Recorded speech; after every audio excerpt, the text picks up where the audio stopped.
Are we starting now? Welcome back, everyone. Welcome back to another episode of your favorite Pokemon podcast, Cardboard Hands, with your guests, the Flex Gods, over here in the top left. It should be in the top left, I believe. Depends on Somewhere. you. And Retrospect's in the bottom. Depends on where your screen's at. But you guys are always top in my heart here, just so you know. But how's everyone doing? Welcome. Oh, wait. I have to get ready for this. How's everyone doing? Are y'all ready for Long Beach next week? What's going on? Yes, sir. It's gonna be hype. Oh, that's right. Only 2 out of the 3 cardboard hands are going to be going. I forgot. Hold on. Let me take this off. I shouldn't start celebrating so quickly. That's right. Which of us are going to be going to Long Beach this next week here? The Collecticon, the most exciting Collecticon. I don't know why everyone talks about Denver, but let's just talk about the one that's coming up, Long Beach, the best Collecticon that's going to happen this year. You ready for it, Wee? Yeah, I'm super hyped. It's gonna be dope, honestly. Yeah, Nick's ready to watch. He's ready to watch all of the beautiful YouTube content that's going to come out of it. He's going to see us having all this fun down in the beach, and we're going to be like, opening Pokemon cards, surfing. There's going to be Sharpedos in the water and everything, and he's going to be in, working away in his little stock room there, just working for the boss behind him. Looking at those numbers going up. I don't know what number he's looking at, because that's not the numbers I've been looking at lately. But I'm getting called out right now. I feel personally attacked. No, bro, man, you should just go. When is it? Thursday. Next Thursday. Okay, yeah. I'm definitely, You're like, no. Yeah. He's just now thinking about it. Maybe or something. Then I'd be like, maybe, but no. I don't know. You guys are if they ever have one in Seattle, which I feel like they should, because Seattle has Comic Cons and stuff like that. If they ever have one in Seattle, you guys should definitely pull up to that, because I'll be there. And I promise I will. I'm down to roll through. Okay, yeah, it'll be good, and we can go get some good food, and yeah, it'll be a good time. Yeah, I think I'm gonna start traveling more. Honestly, I think I'm just gonna do the card, whatever. You know what I mean? Just every other week, just go on a trip and just do the whole card grind. We'll see. I was about to say the same thing. I said, that being said, I'm gonna make it a journey, make it a goal of mine to be more adventurous and go to more of these Collecticons too, because honestly, that's some of the most fun in the hobby, and I want to get back to it for sure. All right, but anyway, let's talk about Collecticon. Also today we're going to talk a little bit about grading, because there is some news about grading in the hobby.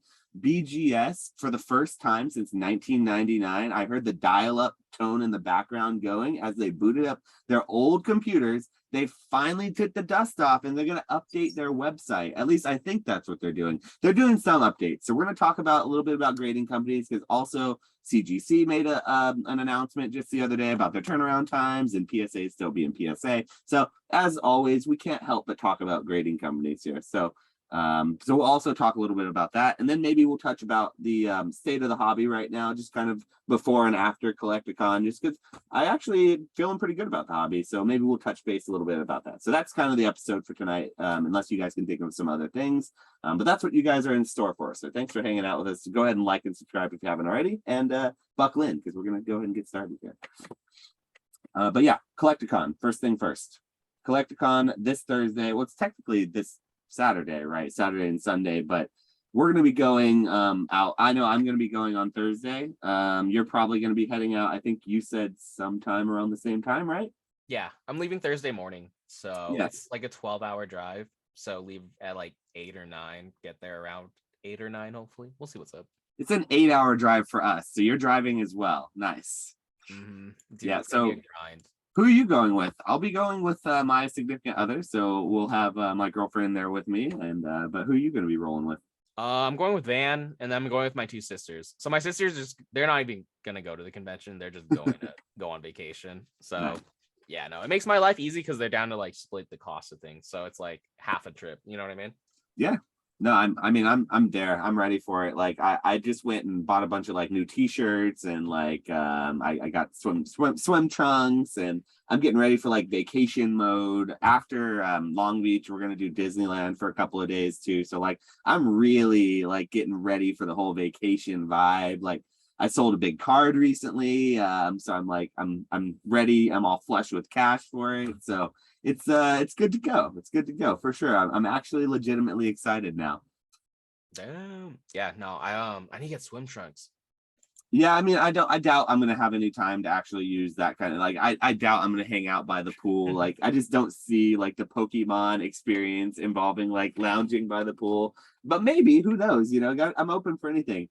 That being said, though, there are some things that I kind of wanted to touch base on for people who might be going or who it is going to be their first time going to an event. Because I've been to a couple of these events, not anything like this year. I've been to like the Leonhardt one earlier on January, but other than that I haven't really been to a bunch. But I know you have, and I know you're going to be vending. So Flex Gods is actually going to be vending at the Long Beach Collecticon, so go find his table there and buy him out of everything, because the sooner he sells out of his cards, the more fun he can actually have at the convention. So I will not be vending, but I will probably be stealing a couple of a little bit of his table space. So go ahead and go check him out, because you might find some stuff there. But tips and tricks about Long Beach. What would you say, I guess, since you're the most experienced of all of us here? You're like the convention go-getter. I've heard basic trainers say that he's seen you at every single convention that he's ever been to, basically. But what some of the things that you think about, like some of the checklists of things that you do before a convention? What would you say that some of the listeners should do for themselves if this is maybe their first convention? I guess this is just from like the perspective of like just going, not necessarily for selling. Oh, so no selling? Like just I going mean, you for can fun? obviously just maybe if you're a first timer and you don't have a table, but you're going. I'm thinking like, how can we add value in this podcast? Like, how can we help someone who's listening who maybe is thinking like, I might think about going to a Collecticon, but what am I going to bring? Am I going to bring like a backpack full of like my binder and a bunch of slabs? Do I just bring like nothing? Do I bring a water bottle? Like, what do you bring? Like No, bring everything. The goal. Bring it all. No, you have to bring everything. You have to see every table. That's how I approach it. You know what I mean? Like, you want to bring everything. I don't know. You want to go full sweat mode. You just want to be a tryhard. That's how I feel. Every time I go, I mean, because I like, for me, I'm like, if I'm going to spend like $500 to $1,000 to make a trip out here, I need to like maximize. You know what I mean? But if you're going, bring your backpack with stuff that you want to trade. Like, dude, even bring the stuff that you don't want to trade. It's a game, but you so definitely want to. If you're gonna go, like if you're thinking you're a watcher, you're sitting here like, I want to go to CollectCon. I don't have my tickets yet, but I'm gonna go buy it at the door, and I'm just gonna kind of go and see what's gonna happen. But I don't have like a trade binder put together. Would you bring like just everything in like a big ETB box, even if it wasn't sorted, or would you need to kind of take some time to sort it? Because I would venture to say that if you just brought everything, like just threw it all in a bag and brought it and tried to like think about setting out, if you didn't have a plan for it in some way, it would be wasted. So I think that being try hard is probably good advice, but you definitely want to, if you're going to bring everything, you probably want to have some sort of a plan with it, because I'm sure when you bring stuff, you have comps already lined up. Because when you're in the convention center, one thing that people don't realize is like, usually you don't have internet. Like, the internet's really slow. It's either really bad, or they're specifically blocking it so that you are forced to kind of interact with the prices that are marked, which, believe it, I mean, I find that to be quite shady. And I find that to be quite hilarious at the same time. It's like, really? That's like a tactic? But it is something that I think that some conventions do and other card shows do, or they make you pay for internet service, in which case I would recommend buying the internet service if you're going to be buying and selling a lot, because it's like paying for information. And if you are going to be interacting a lot with the sales floor, and if other people have information and you don't, you're going to be at a severe disadvantage. So one of the advices that I would give to people is, if you're at a convention, maybe it's this convention, maybe it's another one, because I don't know what collecticons are specifically like. If they offer the ability to buy internet, it may be worth it if you're going to be using that a lot and actually using it to your advantage. No, I agree. The internet sucks there. It's like, so in the ones that you've been to, Flex, have you seen mostly, is the internet stable, or is it kind of like you're at your it's the wild west and you gotta wait 10 minutes and you're usually like, screw it? It's hit or miss. It just depends. It depends on the venue more than anything. Some venues are super chillin', other venues are very like, you'll get like 0 bars. So the meta for me is like, I'll do the research beforehand. Like, I won't be all frustrated and be like, yo, I'm not gonna buy this, because most of the time, bro, like if you give it 10 minutes, like no one's gonna scoop that card right away. Like, there's too many things going on and too many variables. You know what I mean? Yeah, so if it's real slow, it doesn't matter. It might as well have no internet. It's like, you got to be able to look up comps and prices right then and negotiate in real time. So it really does benefit knowing the market, I'm sure. Okay, that's probably pretty good advice. So know the market before you go, I would say. That's a good tip. if you can, for the cards you're going to buy and the cards that you're wanting to sell, because you can't rely on the internet.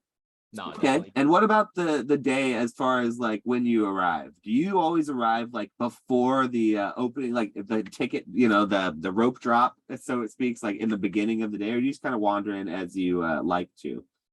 I just kind of get there. I used to be like, oh, bro, like I need to get there before 10 or like before this time. But like, dude, Collecticon's weird. The lines are really long. Like, even if you're there like at 11, the line's going to take like 30 minutes, 40 minutes for you to get in. So then, you know what I mean? If it opens at 11, it's like another like 30 minutes. So I was like, whatever. But I think it's better. I would probably employ the strategy of going early because, like you said, the lines are going to be so crazy. And if you do have specific goals at the Collecticon, I would probably recommend knocking them out first thing right away so you can spend the rest of your time sort of dilly-dallying and doing what you want. For example, I've got a big stack of cards here that are all set aside to be autographed. These are all like the different characters from different people who are going to be there. Like, for example, at this Collecticon, Meliodas is going to be there, as so is like Merlin from Seven Deadly Sins, a couple of anime characters I really enjoy. So I have some Weiss cards for them to sign in there. Also, there's going to be Brock, the guy who did Brock and James from the anime in Pokemon.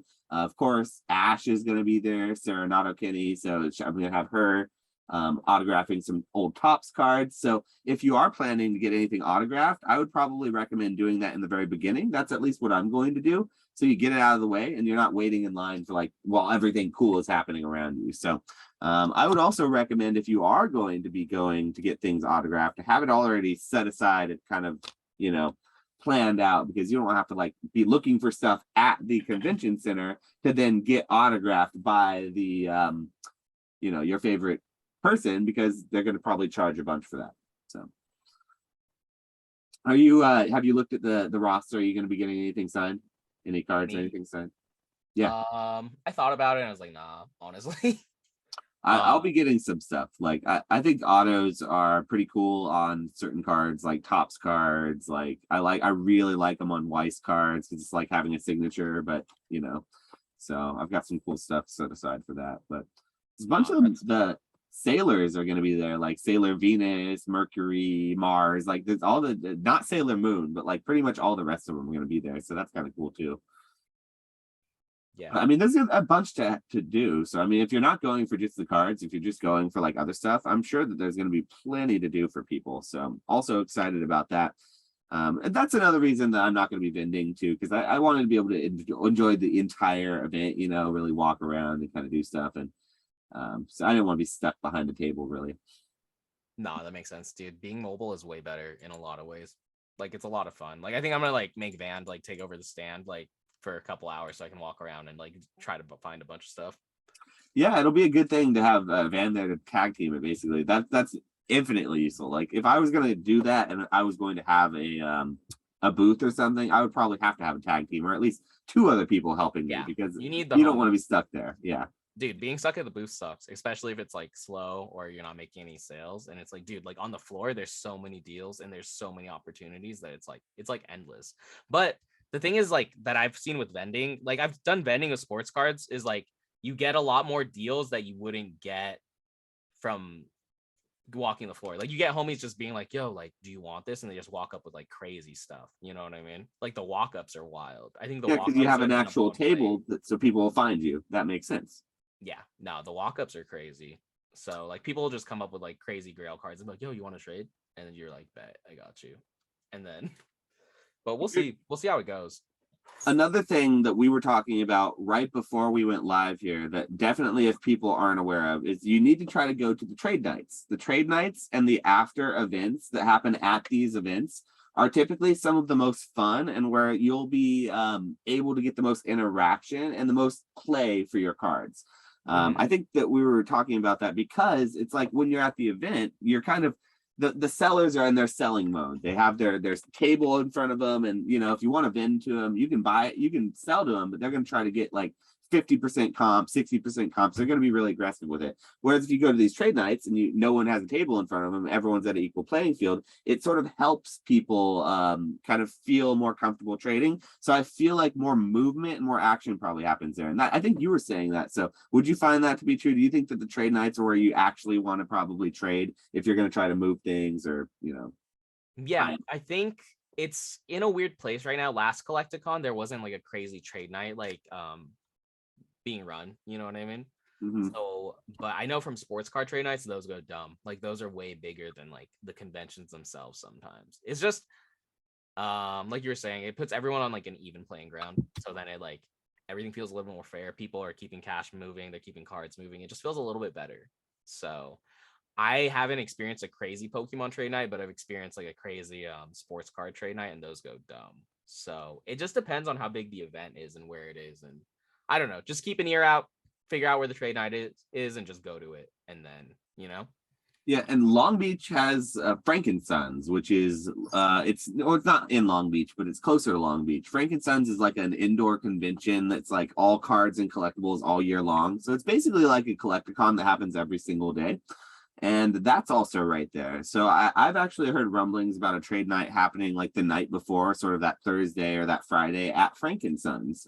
So maybe that's something that could happen. So definitely keep in touch with everyone about that. Try to watch Instagram, watch Twitter, whatever you're sort of most tapped in with. I think Instagram is sort of the way I hear about most of this stuff. So that's where I recommend most people go for Pokemon news. That's kind of the best place for that stuff I've found. But yeah, I'm excited about all of it. Definitely gonna have some good food while we're down there. Gonna get some tacos while I'm down in SoCal. Gotta have some good Mexican food while you're, you know, out and about. But pretty excited about Collecticon.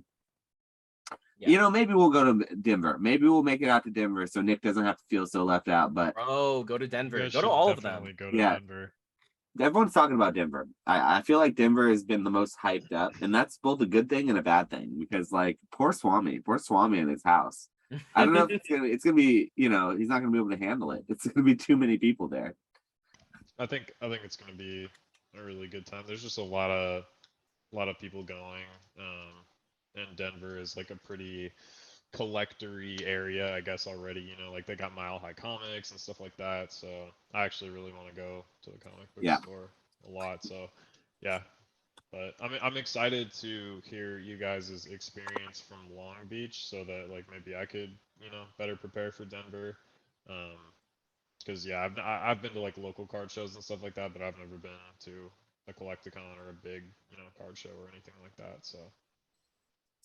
Like, I feel like vending it is what I should be doing and what I should be planning to do to make it so that I go to every single event, because you can make money and then kind of still attend the event that way. But it just feels like such a hassle. And so I'm definitely gonna be watching to see what Flex says about it, because if it's really smooth for him and he can do it across the country, I might have to actually take the plunge and decide to get a table or two. So, you know, maybe in the next one. So I think it'll be cool to talk about, and it'll give us some good information or good fodder to talk about in our next podcast too, because we can talk about kind of before and after now, so we can have the whole effect. So it'll be a good thing to come back to and sort of re-examine.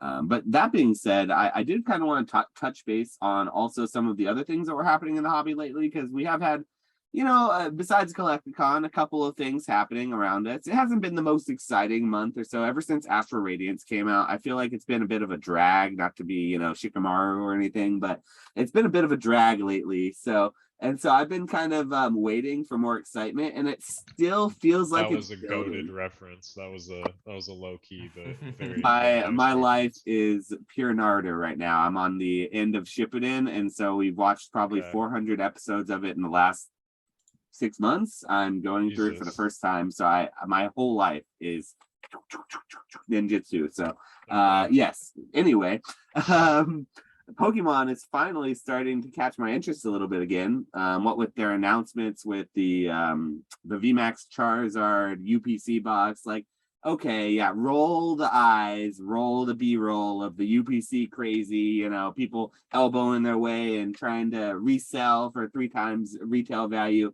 and then people getting really mad saying, I'll never buy for anything more than retail. And then those people getting really mad 3 months later when it's like $300 and they're trying to get it for $250, and they're like, come on, I just want it for twice retail. And then it's like, I'm ready.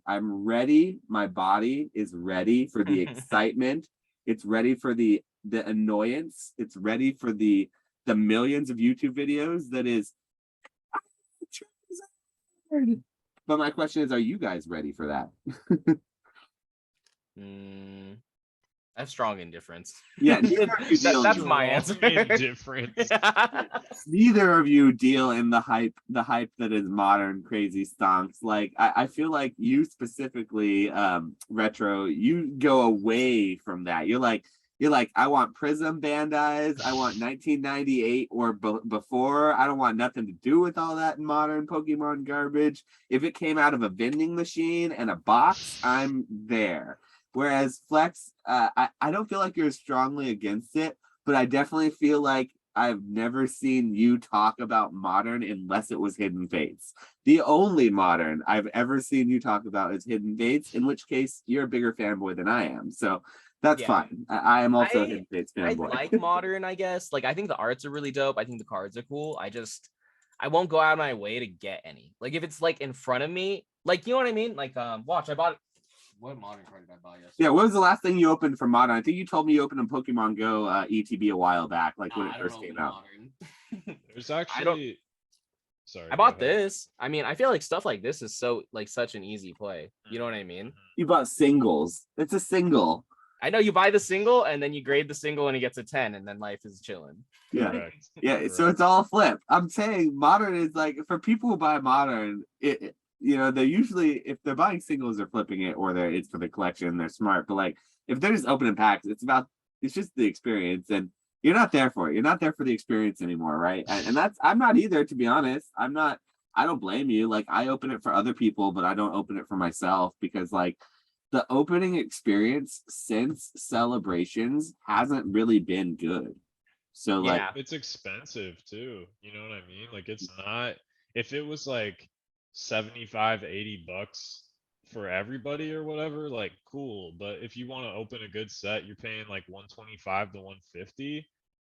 Like, I mean, that's just a lot of money to probably get like $5-$6 back. It is fun, but it's just tough to justify that. You know what I mean? And you can just, go on TCG Player or eBay or whatever and buy most of the chase cards for maybe the most expensive one is the cost of the box, or in some cases more. But like, yeah, your money just goes farther.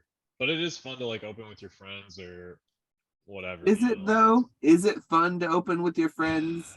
Because that's I mean, only fun if you get something good. Yeah, you were probably burnt out on it, like, and I don't really like open modern or anything like that, but to me it's just like, yeah, the value's not there. But I will say I've shied away from modern as far as like flipping, and I feel like that was kind of a big mistake, and so now I'm kind of seeing the error of my ways, and not like switching over, but like starting to include that and look at like, wow, like modern really has plays.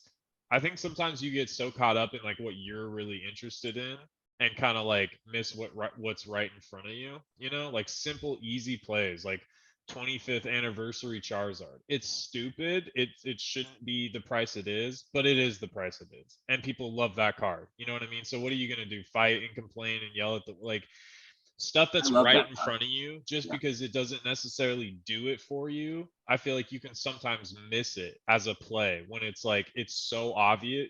Does that make sense? Do you guys get what I'm saying? Like, I don't. Yeah, sometimes people get caught up thinking about the details of something and they overthink it, and they're like, wait, this is a really good play, but then everyone thinks it's a good play, so it's not going to be a good play. But then if everyone thinks it's not a good play because it is such a good play, that makes it a good play because then nobody buys into it. You almost have to like do these crazy mental gymnastics if you're out like the right plays, when, like you're saying, it's like the obvious shit, like UPCs and those EV boxes. Like, was anybody surprised that those things have stonked out at all? No.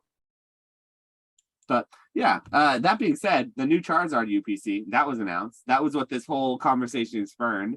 And that's starting to get me a little bit more excited about modern. It's starting to make me think that they're pumping out cool products again. And like, it's after the summertime. Like we're going through a lot of Pokemon this summer has gone through. We've been talking about it. I've been yelling the bear hat has come out in this channel way too often, and people are done with the bear hat because I've been screaming at the top of my lungs like bear market, bear market, bear market. But I'm starting to feel us coming out of it. Like even crypto, like crypto is starting to recover a little bit. It's not bottomed out. Like FF is not $1,000 anymore, and that's saying something. And it doesn't look like it's going to go under 1,000.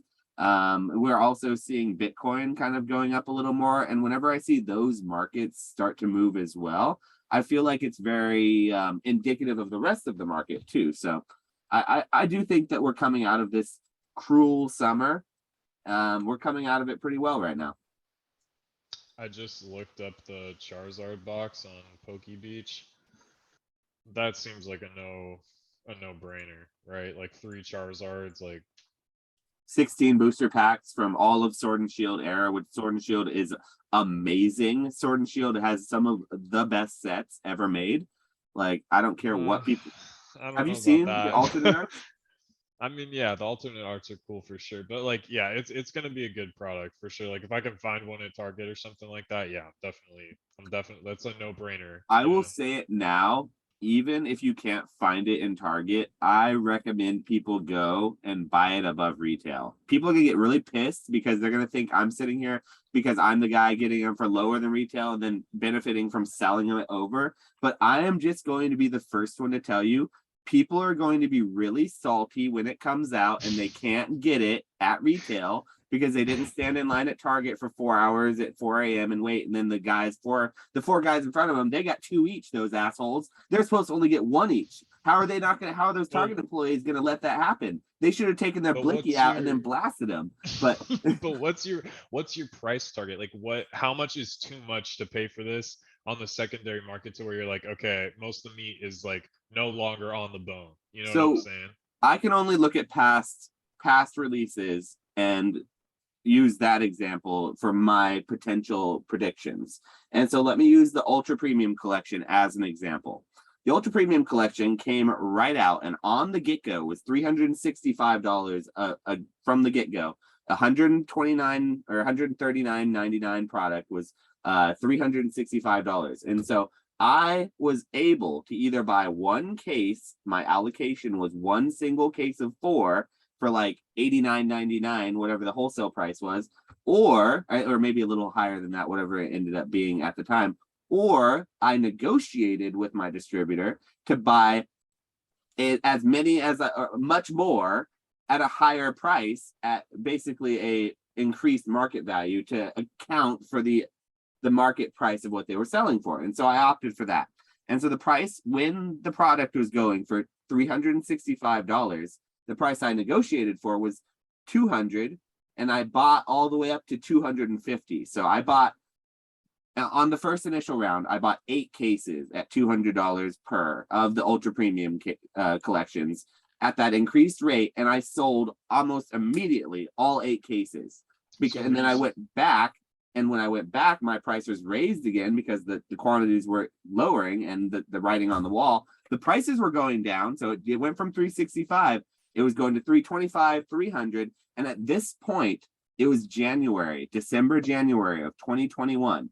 The noise was the loudest I had ever heard it on Pokemon Sphere about how that was a garbage product, how it was going to be reprinted to demand, how everyone wanted one, and Pokemon wanted as much money as they could get. So why wouldn't they just print that 25th anniversary product to the ground? Also, at the same time, Celebrations was tanking. The only thing that wasn't tanking on release was the Ultra Premium Collection and the ETBs from Pokemon Center exclusive from the Pokemon Center exclusive ETBs, which I still think are garbage. So the only thing that wasn't tanking at the time that it was a quote unquote obvious play was Ultra Premium Collections, and you could not get them for retail. So were you selling them by the case? I sold them by the case for $250 to $300 per. And I sold them individually for about $300 to $350 each when they were going for $365 on like TCG. So I was going a little under the market to sell them because I could buy more. I very quickly I Submission very label. quickly started not being able to buy more, and I had to raise the price and go from 225, 250 to the point where I couldn't buy them anymore. And that's when I stopped selling by the case. And I have a single case left, and all the rest I've sold by the single units. And so, what I would say upon the release of this particular item, I do not believe this item is going to go for quite as high as the Ultra Premium Collection on release.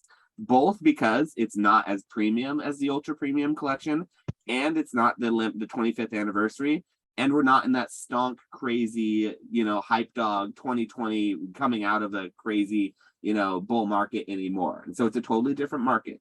So my target price, while it wouldn't probably be 225, I would probably buy more at like 175 all the way up to 200 if I really had the opportunity, especially in the case. Even if I knew that if I was lucky, I could go get one at Target if I waited in line for 4 hours, I would probably pay that extra price just to try to get them at that time, knowing well in the future what will most likely happen. But here's the thing, it will take more balls and more courage than most people have, or more wherewithal. You're going to have to suffer through the slings of arrows of all these big brain idiots on YouTube who are telling you in the comment section that you're an idiot for investing in modern. You're an idiot for investing in the most obvious play. You shouldn't be doing that because their kid wants it. And their friend Charlie, they got it for 120. So you paying 200 right out of that, you're a Timmy. And so their friend Charlie's got 10 of them in his basement. He opens them up when his kid gets an F in school, and his kid's a freaking idiot. And so he's literally opening them up every day. He's got PSA 10s of that thing. It's just flowing out the wall. So you're going to have to listen to at least 3 months of that before everyone is then going to turn on a dime. And they're going to say, oh my God, well, Charlie is an idiot. Those are all fake. He bought them from China from Wish. Of course, Charlie doesn't have 20 of those things.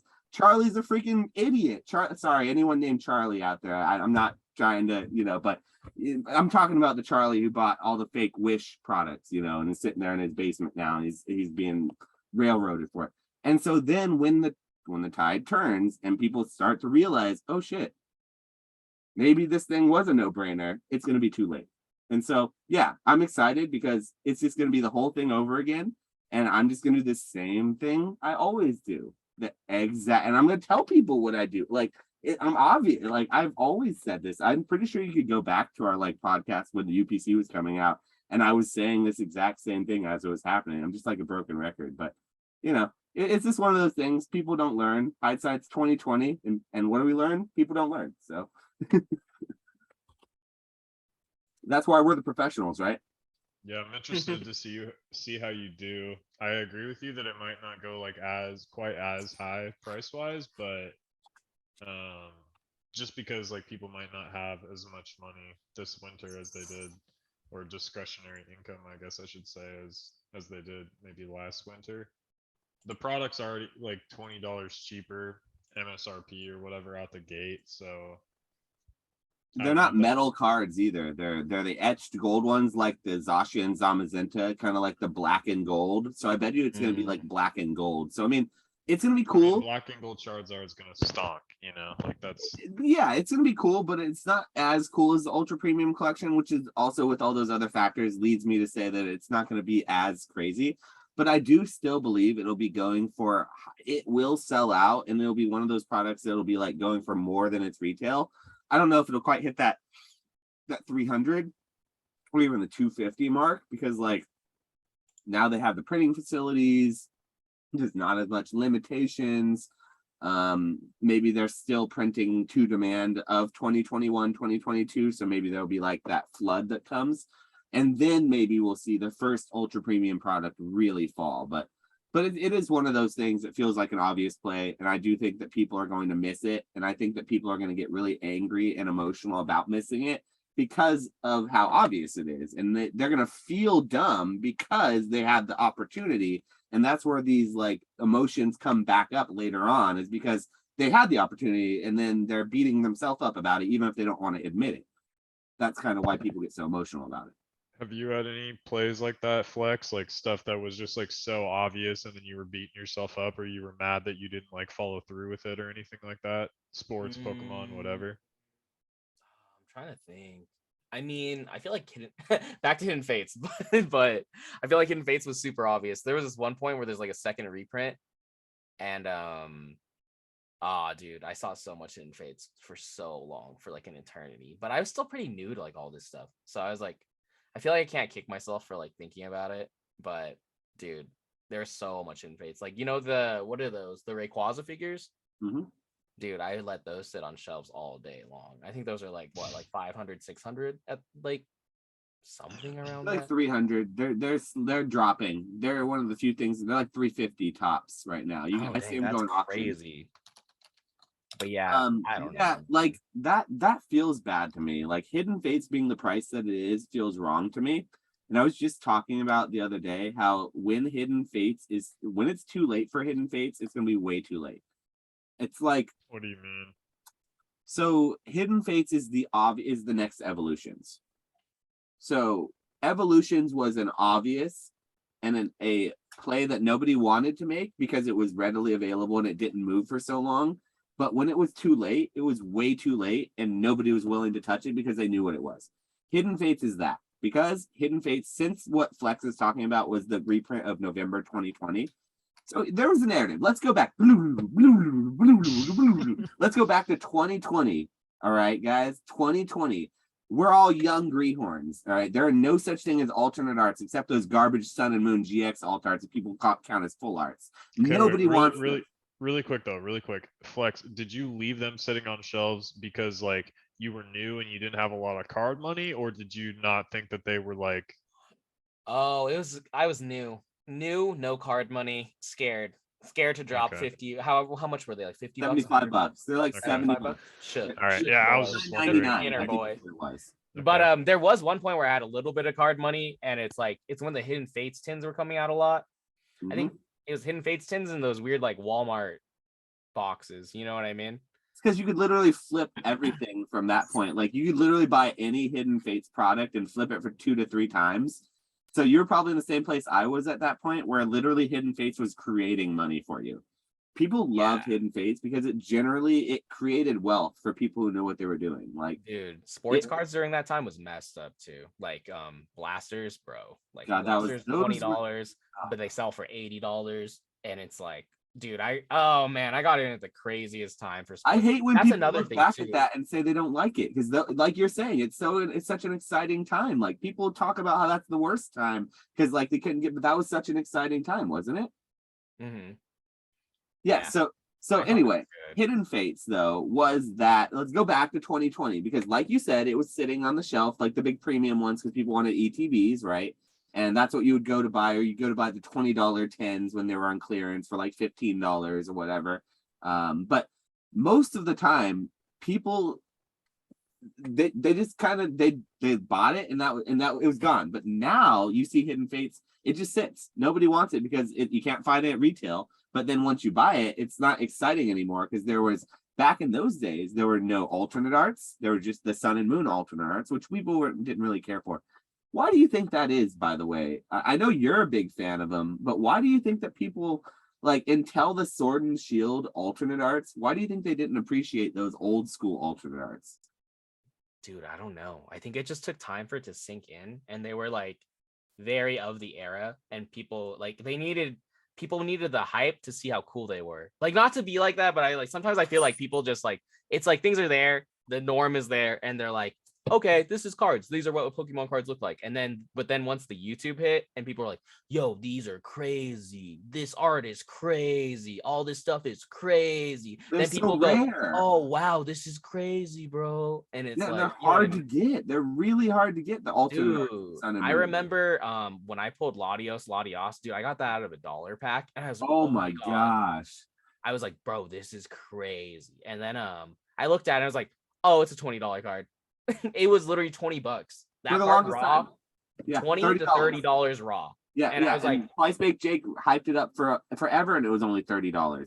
I think, and yeah, dude, What is it raw now? Like 200, 250? It's over 100. So it's the most expensive card in Team Up by far, which is crazy. Latios, alternate. It's a great card. Don't get me wrong. I love it. But... Dude, I sold So, so yeah, many okay. of my cards from that era. I was think so hurt. too, like maybe like, you know, obviously like Unlisted Leaf has been pretty big, and people like Leonhardt have been pretty big for a while now.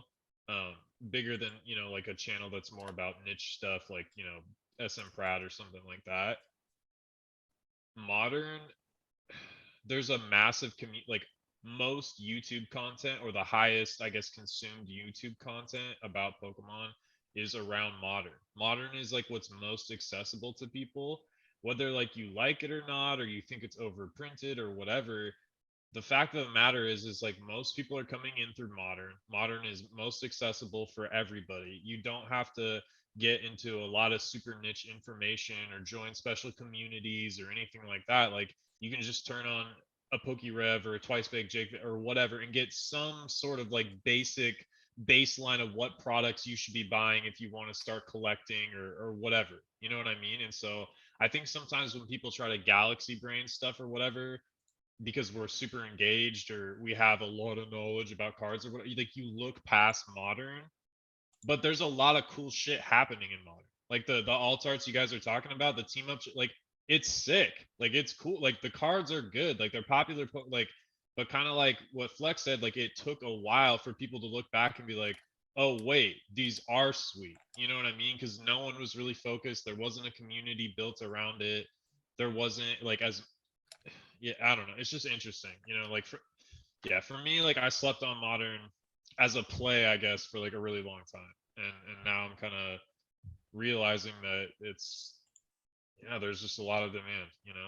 So we're about to get a new generation. Like we're about to get Scarlet Violet, and so we went through an entire cycle of almost 12 sets from Sword and Shield, and we've gotten all of this whole like era.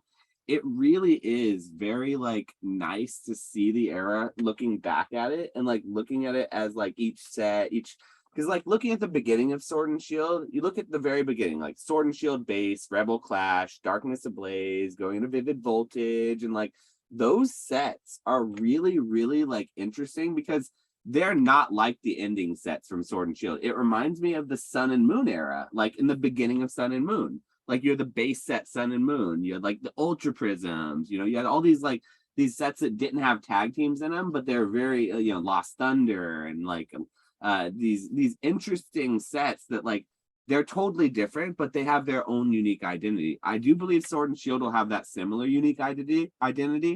I don't like the sets in the beginning of Sword and Moon or Sun and Sword and Shield as much as Sun and Moon. I'm mixing up those two generations. But I do think there's a lot to be said about it, especially in Vivid Voltage. So yeah, I like Sword and Shield. I'm ready for it to be wrapped up with a nice, neat little bow and be on to the next generation, though. I'm ready for the whole like terraforms and the past and future Pokemon and like the different versions of like the evolved form of Pokemon. I really love when they do that, when they go to new eras and they don't add new Pokemon, but they add like the different forms of new Pokemon. That's the way to do it. So like I'm ready for that. I'm totally here for it. And I think we're going to continue to see, because of this new era, the Sword and Shield era looked back on fondly, and it's going to be appreciated, I believe, for an era that brought a ton, like a record-breaking amount of people into the hobby. So like, what do people do when they go back, they leave a hobby? They then come back to the hobby eventually, and they go back to the set that they know. And if they all came in at Sword and Shield again, they probably aren't going to come back to base set, which is where they may have originally entered the hobby, but they might go back to Sword and Shield era. And yeah, there's a ton of it that's printed. There's 9.1 billion cards that were printed from this era. But hell, there's a lot of people that joined in. And in 10 years from now, there might be a lot of people who want to go back to here and buy something. And hey, maybe the Sword and Shield Vivid Voltage box doesn't have to be $500 in 10 years from now. Maybe it's $200 or whatever, but it's probably not going to be $100. And that's the only thing I could say. Maybe more so than just like a specific era. It's just that there's like standout things maybe in each, like recently I've been looking at because like Colson is really into like black and white and stuff like that. So he's been like showing us in like XY, like full art like EX secret rares and stuff like that. And I'm not a huge fan of black. Like I didn't play those games. I'm not really into those Pokemon, and the hollows are kind of like not as great to me. They don't really do it. But the full arts, like the EX secret rares, are fire. Like the texturing is insane. The art is insane. Like the Deoxys is crazy. The Alakazam, the Lugia, like those cards are insane. And it's like when you really look back over all these eras, there's something that is standout. You know what I'm saying? Whether it be like tag teams or alt arts or like there's something, and not everything's going to be a hit, you know what I mean? But I feel like with patience and with time, like people are going to recognize like, okay, like this is kind of fire. Like even if I wasn't a huge fan of like this overall era or whatever, I really liked the baby shinies or the amazing rares or the alt arts or whatever it was, you know what I'm saying? And it's just interesting to predict or to try to think about like what's going to be that thing over time that like really holds, especially when so much is being printed now, like.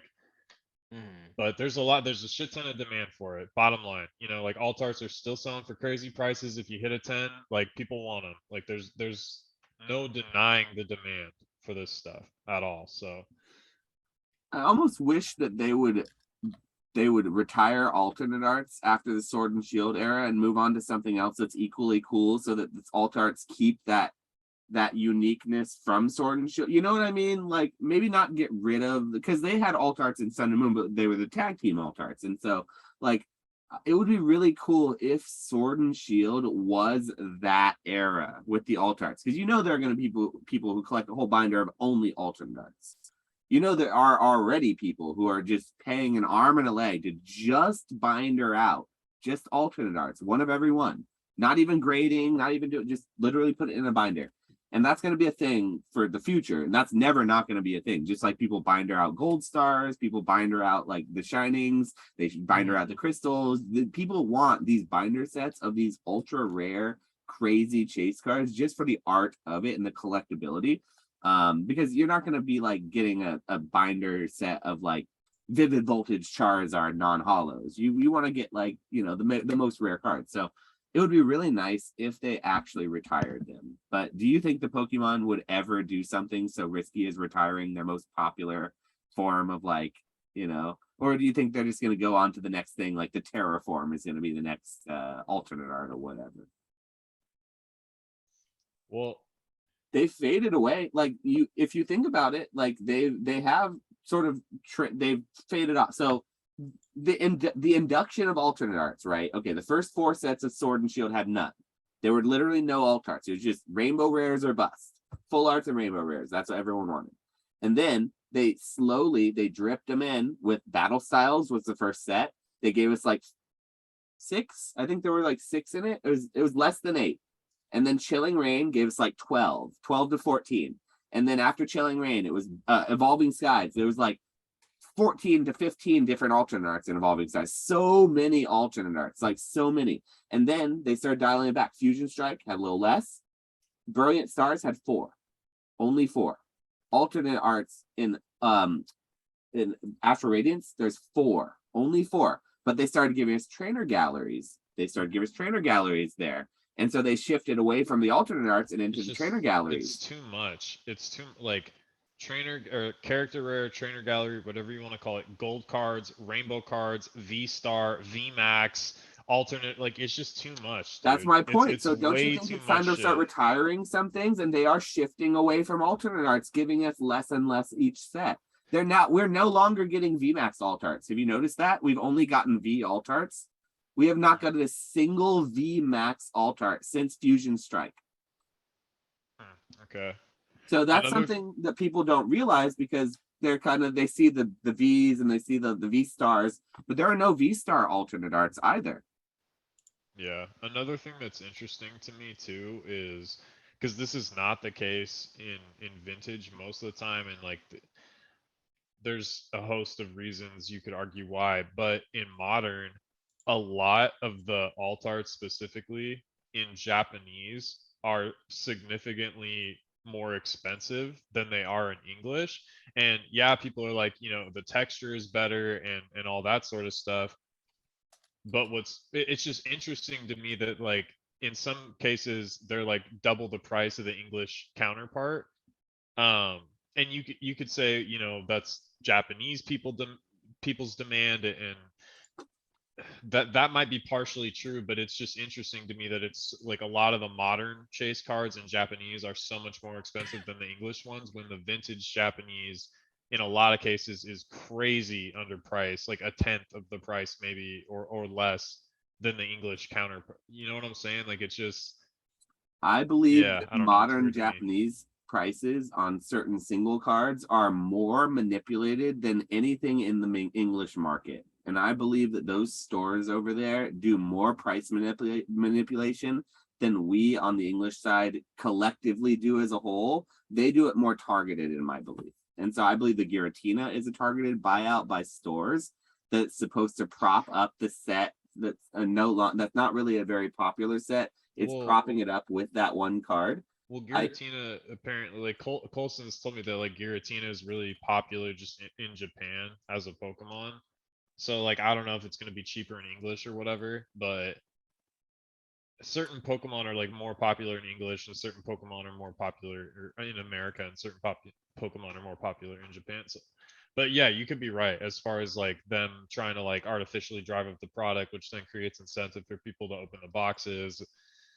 they sell a lot Yeah. more singles through their storefronts than they do like eBay and auction houses. Like the the Japanese card market is so distinctly different than the English card market, the way that we interact with buying and selling. Like they have a lot more individual websites that you go to the individual store's website and buy directly from the store where they post their prices. Whereas we have a lot more conglomerate websites where all the stores post on the same website and everyone goes to the same place and it's competitive. So it's a different culture. It's a different culture of selling. So the same thing with waifus out there. Like the waifus, they sell for so much more in Japan. You could put on English, on American or English like eBay, you could put a Japanese waifu, and it would probably sell for a lot less in auction than it would if you were to go to a buy list of certain Japanese stores and actually sell it to those stores directly, because they have clientele who will pay for it, because the American clientele isn't in tune with the Japanese card market. It's the same reason why on Whatnot, Japanese singles and on a lot of card auction platforms, Japanese singles oftentimes will go for much, much higher than their English counterparts, not because they're rarer, not because they should, not because they are. It's because people can't comp them correctly. Comping Japanese cards is much more difficult on the fly than it is to comp an English card that you could just go on TCG Player and find 30 other listings of it. You have to go to eBay, you have to go to Sold, you have to find the right condition, the right card, and even then you might not find the right thing. So oftentimes a lot of the sellers like on my platform or whatnot prefer Japanese, because singles buyers will go to their streams and they'll try to lowball them on their English cards that have easy comps, and they'll be able to do so because there are comps easily accessible. Whereas with Japanese cards, there's this narrative that Japanese better, it's better quality, it's rarer, and It is, dude. Like I mean, it's a narrative, and it's not always, that has not always been the belief, and it's a narrative that's being it's pushed a lot nicer harder these quality last few for years. sure. Like the Quality in card some cases quality. is better, especially with Yeah. like modern. So that's true, but I'm trying to make the argument that I believe there's manipulation going on. I believe buyers are getting taken, and I believe that there's only a time. It's not because Japanese is inherently better, and it's not just because I can't read it that I'm saying that I don't like it, even though that's the joke, and I perpetuate that myself. But it really is like, I think that people are getting taken for a ride because they can't comp cards accurately, quickly, and there's not a good place to buy and sell Japanese cards. And so I believe that people All right. are artificially being taken for a ride because of it. Real quick, two things. One, if TCG Player added Japanese cards, they would make a killing. And two, Yeah. Flex, like, so in the sports world, have you seen, like, is new product that's been coming out, like, are people still rocking with it, or are people looking towards like old, rare product, or like, are people still stoked on modern cards that are coming out? Like, do modern cards still hold value, or do people feel like the sets are kind of doo-doo and they're hit and miss? I see sports cards it's at my not the Target same. nowadays. It's not the same because every year there's literally like a new rookie crop, so it's easy Yeah. to be like, bro, like this rookie's gonna be crazy, and this rookie, so it's easy to speculate. There's more like reason to come back. It's not necessarily like with the cards, you know what I mean? I mean, a lot of the new sets, homies will be like, this set sucks, this set sucks, this set sucks. So, but they'll still have that crazy value just because of the draw of the rookies. But the rookie class, I know the rookie class this year for football is going to be really weak. Like there's not going to be any QBs in the first round, so Okay. I don't know. We'll see how are, that goes. Are like new inserts constantly coming out, or is it just because like I'm just like with Top Sapphire, like it seems to be like the same kind of stuff over and over, as far as like you got your different colored parallels and stuff like that that are out of that are numbered or whatever, and then you got like your checkered flag, which is like the super fractor or whatever. So Are new inserts coming out, like are new chase cards coming out, or is it just kind of the same stuff over and over It's with new kind of the players? same stuff, I feel like, but Okay. I've noticed what they'll like do now is they'll have, oh, have you seen that one research thing? It's like, so basically between like 2015 and versus like 2022, they've added like at least like that, like thousands of parallels. You know what I mean? Like before, the rainbow used to Okay. be like, well, dude, I in think 2014, that's what I think Retro is sort of asking about in somewhat of a way, is like in the years where the rookie classes aren't so stacked, are they then making up for it by putting a bunch of like Tom Brady or like LeBron extra inserts or like some crazy they're well-known? I Like think with they're just following the market. It's kind of, they're just printing a bunch, you know what I mean? But Yeah. they're printing a bunch and still making everything seem scarce, even though it's not necessarily scarce. It's like basically like Zion rookie year. Like if Zion was like a rookie in 2013 or 2014, he'd have like 7 parallels, and that's it.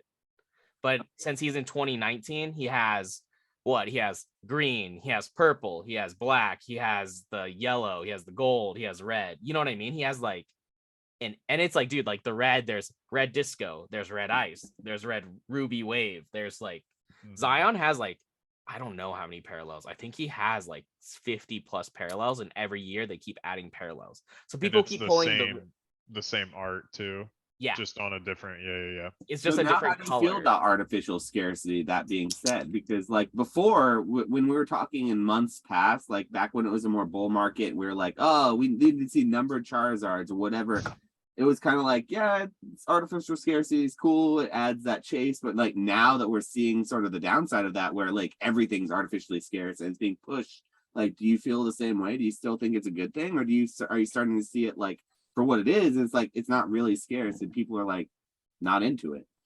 I don't know. I still am on the fence about Pokemon making serial numbered cards, but I think like any form of scarcity is better than no form of scarcity, right? Like even if it's like,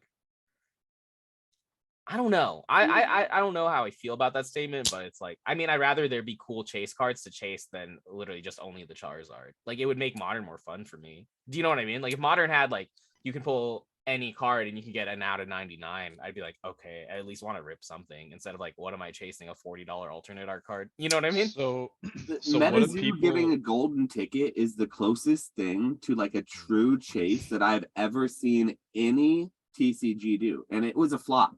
Wilderness was a complete flop, and it had the single coolest gold chase. Like, get out of here with a logo man bullshit. That was so stupid. You had to pay like how much for a pristine case to open whatever it was, and then that was such the biggest shill I have ever fucking seen in my life. You think? It was Bro, my platform. have you ever heard of Topps Dynasty? Have you seen Topps Dynasty? It's one card, and people pay like $10,000-$20,000 for it's one card, but like That's it's a relic, and dumb, it's dude. crazy. Like you can pull like 1 out of 1 Lewis Hamilton auto, like I mean, Yeah. cards that'll sell for $300,000, but Yeah, Dude, excuse um, my French, but that's fucking stupid. But okay, hold on really quick. I wanted to ask too, because we kind of well, I mean, I guess you could always argue about it, but we kind of know what the safer type stuff is in Pokemon. What do people retreat to in sports that feels safe. Like if it's a down market, people don't want, I card prices are falling. You know what They I'm do saying? the Like, same shit, or they do the same stuff we do, where it's like, I'm gonna go to vintage. There's not a lot of pops on vintage. I'm gonna get yeah, a Bill Russell rookie yeah, card and a Jerry okay, West rookie card and like Yeah. Sandy Koufax and like all those like baseball. gotcha. You know what I mean? It's like the 'Cause same thing, but it okay, goes in Honus cycles. Wagner, whatever. Bro, it goes in the same cycles though, where it's like they'll be like invest in goats, put money into goats. That's the safe money. And then they'll be like, oh, these rookies are taking off. I'm gonna put money in. It's all a cycle, and it's the same. Like if you stay one head of the site, like one step ahead of the cycle, you're chilling. But I feel like in Pokemon, it's like, do we ever? Well, I don't know. I guess I do like modern. I was like, I feel like I'm just like I just buy vintage and then I buy modern sometimes. Dude, I love modern. Modern's fantastic. Sometimes I can't keep it on the shelves, and sometimes nobody wants it. It's like no in between. And I always stay liking it though. I stay liking it, but it is definitely a weird feeling because like one day people want it all, and other days nobody wants it at all. Dude, I was gonna make a video about it, but my clickbait title was gonna be like, "Is modern better than vintage?" And honestly, the end all be all of the video is literally like they're all the same. It's all random. It's like a random crapshoot, and it's like at the end of the day, it's like, bro, like if the economy goes up, if Bitcoin goes up, all Pokemon cards go up. It doesn't really matter. You and know I what think, I mean? yeah, and I think sets like up to a certain point, there's like Pokemon was doing so good at like on the quality of sets that like up to a certain point it's like, okay, wow, every set's good. But you can look back at like black and white and you're like, oof, like I don't know. I think it's like emerging powers or something where the chase cards are like thunderous. There's like some shit nobody cares about, right? Like that's that's arguably like a bad set. And like there's gonna be bad sets over time. It's fine. Not everyone's gonna be the best, you know what I'm saying? But like overall, I'm confident that these companies have figured out at this point how to make good product.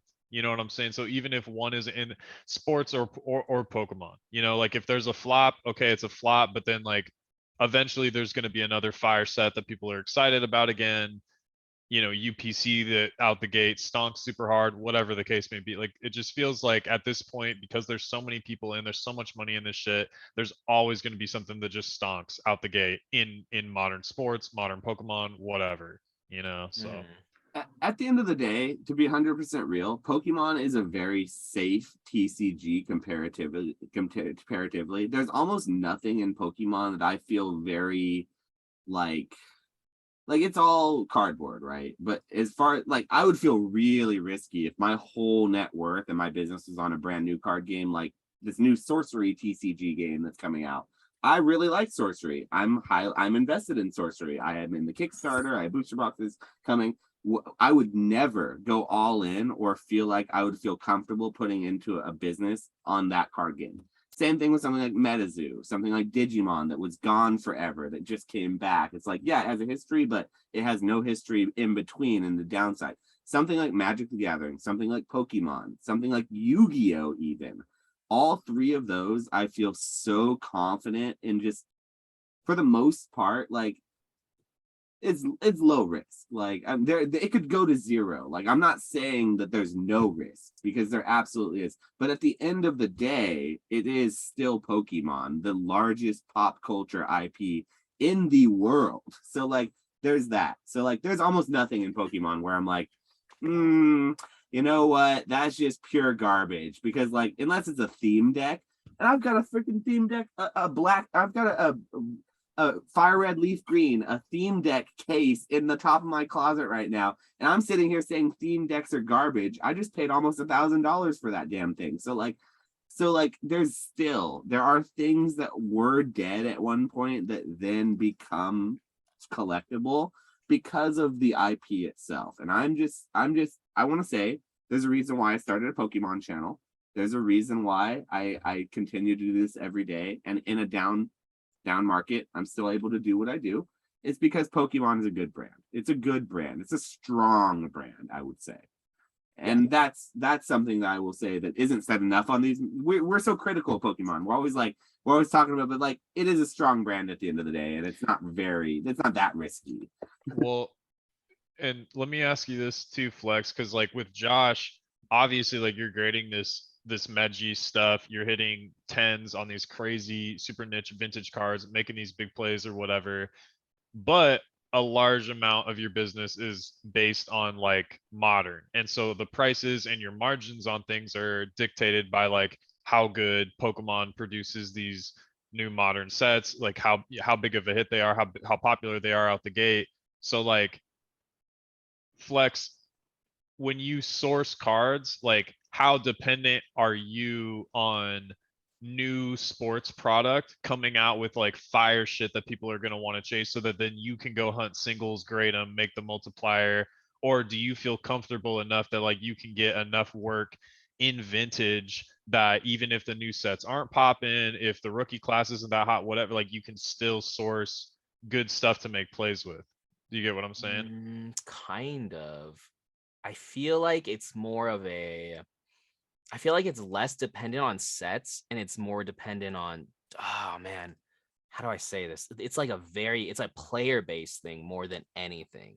You know what I mean? It's like if Zion's a hot player, if Jaw's hot, like it's like if Curry's hot, it's like you can always source cards of any player who's gonna be like the next it dude for the next like 2 months. Do you know what I mean? It's more about that. It's more about sourcing those players and the various types of cards that have value and then just getting in on those a little bit before the hype takes off. Does that make sense? Or like, does that answer your question? I almost feel like it's a roundabout thing, but Course is that's so how much I more think about it. speculative. It is so much more speculative because you're playing on the rookies you're trying to make 10, 15, 20-year plays when they go in the Hall of Fame and like, I think you're making like a 1 month play, if that makes sense. Like all Oh, you need to really? do, like for me, that's how I think about it. Like, 'Cause I okay, would like, okay, because let to me it me sounds let, more let me give you some examples. You're making a dude. I think sometimes you're making a 2 week play, a 1 month play, like bro, like because of injuries and playoffs and like how well someone's doing and getting hot. But that's what I mean. Like the people. Okay, so you're a sports card investor. Say I'm a sports card investor, and I love this new rookie basketball player, right?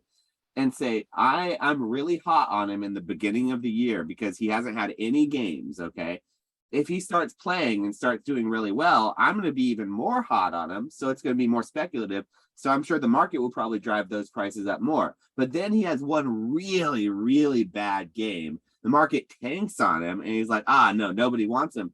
Well, what's the difference? Like you were still speculating on the guy. Like it's one game in one season. Like it feels to me like if I was going to buy that guy, I would, if I was a speculator, it's so much more speculative to buy into a young rookie in the beginning of his career than it is to buy into like a new set of, I don't know, of a Pokemon that's been out since forever, like Charizard. It's been the same Charizard forever. It's just the new hottest Charizard or whatever. And then he can't get injured. He can't get, it's not going to get less popular or more popular unless some YouTube makes some crazy like Twice Baked Jake video about it. I don't know. So like for sports, it feels more speculative because like you're relying on how he does in one game and then you're projecting that out about the future, but you're never actually seeing that game. You're actually selling it before that, but you're still speculating. I think investing is an L, if I'm gonna be completely honest with you. How I think about it is I don't think about it investing. I think about it in terms of like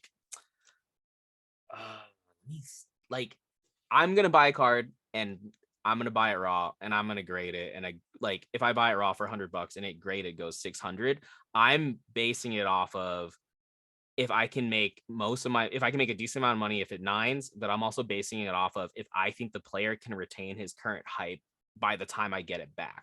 Does that make sense? It's less based on like, I like this player, I'm high on this player, I'm gonna go all in on this player. It's more like this player is really good. He has this part in the league right now. Is gonna retain that value by the time I get this card graded, and I can still move it at that time. Does that make sense?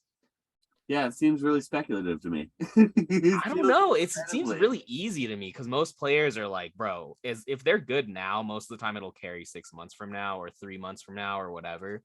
So you just buy a bunch of those and you just hold on to it. And it's like, if you buy in cheap enough at the raw price and you're graded, makes a lot of sense. Like your margins are like, dude, like a 9, you make $50, like a 10, you make like 200, 300. Even if his market tanks, you're still going to make like $20 on a 9 later and you'll make like $100 on a 10. Like no Even player with is like going to an be like injury or something. no player is going to be instantly washed like especially if they're like 20-year-olds, like, you know what I mean? So So supposing a new player comes in, is really hot off the gate, and he gets drafted first round, is a really hot spec, say, and then he gets injured the whole first year and couldn't play, and then comes back the second year and plays. Wouldn't then the rookie year not be as important, and then the second year be important? So then you kind of have to know more about like the niche individual. So then you get a whole extra year of like value out of that rookie where he's not playing, speculative value, because people are like, oh my God, when he comes back and plays, he's gonna be so good. But he gets a whole year specking on him before he can get injured again because he got injured real quick. Whereas if he played for half a season, was really kind of moderate but not great, but he wasn't horrible. He's just like, he's a regular player. He's nothing special. And then he gets injured and then doesn't come back. He's ruined because people can't speculate anymore because they've seen him be just okay. Whereas if he never played to begin with, they could spec way harder because they never had a chance to be disappointed by it. I think you're thinking about it too much, if that makes sense. Bro, I bet you people who do this think about it a lot more than I do, man. With sports, but I feel like for me, it's like, dude, you don't have to think about it that much. You kind of just make the plays, and if the grading makes sense and your gut judgment of the player makes sense, then you're vibing. And it's like you'll make money no matter what. That's how I've been doing it. Do you do a lot with rookies though, or are you doing a lot with players that are already like somewhat proven? Yeah, because that's what I would see. The in-between players are probably like the junk common cards in Pokemon that nobody even looks at. You either have that new hype dog, which is the new rookie that is unproven, that's probably going to go for more than the GOAT, or you have the GOAT that's proven that has the crazy serialized card that's numbered, that's like, yeah, I want the Tom Brady because like I'm a Tom Brady collector, or I want the LeBron because I'm a LeBron collector, or like whatever it is, the specific guy who's been around forever that is good. Like it's got to be those two things, right? Because where's the middle ground? Is there a middle ground? I feel like I don't think about it that way. So what about like Klay Thompson? Okay, I'm in the West Coast. I'm a Warriors guy on the West Coast for basketball. I don't know much about anything about basketball, but I know that there's Steph Curry and then there's Klay Thompson, right? They're they're called the Splash Brothers, right? Is that what the thing is? Yeah. Okay, so they're on the Oakland. So if you have, I'm sure there are a lot of Steph Curry fans, but what about Klay Thompson? Like, are there a bunch Klay of really? Thompson has a market. It's okay. I honestly bought a decent amount of Klay Thompson, so I know the market at that point. But it's like I bought his rookie Prism for like $150, and I graded it, and I got a 10. And at that time, for a long time before he came back from his injury, his card was $1,000 card in a PSA 10. That sounds like a lot for a mids person, for like a mids player that I rarely know anything. I just know he's second to Steph Curry, basically. Like, but Klay Thompson in the perspective of like a sports card homie is like probably like Venusaur or like. Oh, really? Okay, so he's higher up. So he's not really mid. So I don't know my sports. Anyone who's listening right now can clearly tell I don't know sports. I'm from the Bay Area, so I know the Warriors, but I don't know like who's good and who's not. Like he's like a B-level all-star. Do you know what I mean? Is picking to go with like like Klay Thompson or Steph Curry, is that like safer, and are the market fluctuations going to be less than going with a new rookie? Dude, all the market. Oh man, it goes. Or back does to, it? Like it all? Yeah, those guys are known to be good, whereas a rookie like could have nothing, but he's some reasons more expensive, like Ja Morant. So I asked this dude. I was asking this. I went over to a friend's house like 6 months ago or whatever to go watch some hangout sports, watch a sports game. They're watching basketball. I asked them who Ja Morant was, and they're like, "Who?" They didn't even know, and I was like, "I don't know. It's what everyone talks about in sports cards. I figured he's a big player." They're like, "No." They're like, I guess he's some rookie. I don't know. He's Luka Doncic. I asked them who he was. They're like, I don't know who that is. They don't know who Luka is. Well, they didn't care. The point was they weren't sports cards guys. They were sports guys. They watched basketball. A sports guy. All they did was watch basketball, but they didn't care about the rookies. They're just like, yeah, whatever. I'm calling cap on them. Yeah, like bro, bigger fans as I'm saying. Maybe they were just like. I feel like they're cash. They watch more sports than I did, and I asked them about that. And they're like, "Who? I don't know." Well, the point, I guess the point I was trying to make, or like what I was trying to ask was, because like with modern, for instance, like obviously like vintage cards have retraced or whatever, but like on average, a vintage card isn't gonna move up or down as quickly as modern. Like modern out the gate, it's super hot, but then it tanks. So I Mhm. guess like what I'm asking is, do rookies operate more like modern to where like the specs really hot, like there's potential to make really good percentages at like a specific time window, but then once it's out of that, like you're just gonna eat shit. Do you get what I'm saying? Like, who are the Um, 2017 rookie class guys? Like, are those guys, and what was happening in 2017? Like, are those guys still really good? And like, you know what I mean? it's like, bro, one homie will be good, and it's like 1 out of 10. But um, to answer your question, Retro, repeat it again. Are you just asking if it's like Is the it like, fluctuation? yeah, is it riskier? And like, do you have to be quicker? Like, do you have to be first to market with the rookie class kind of thing? Like, you have to be first to market with modern to not get punished. But with vintage, like, you can take your time a little more. Like, if you go and you grade a base set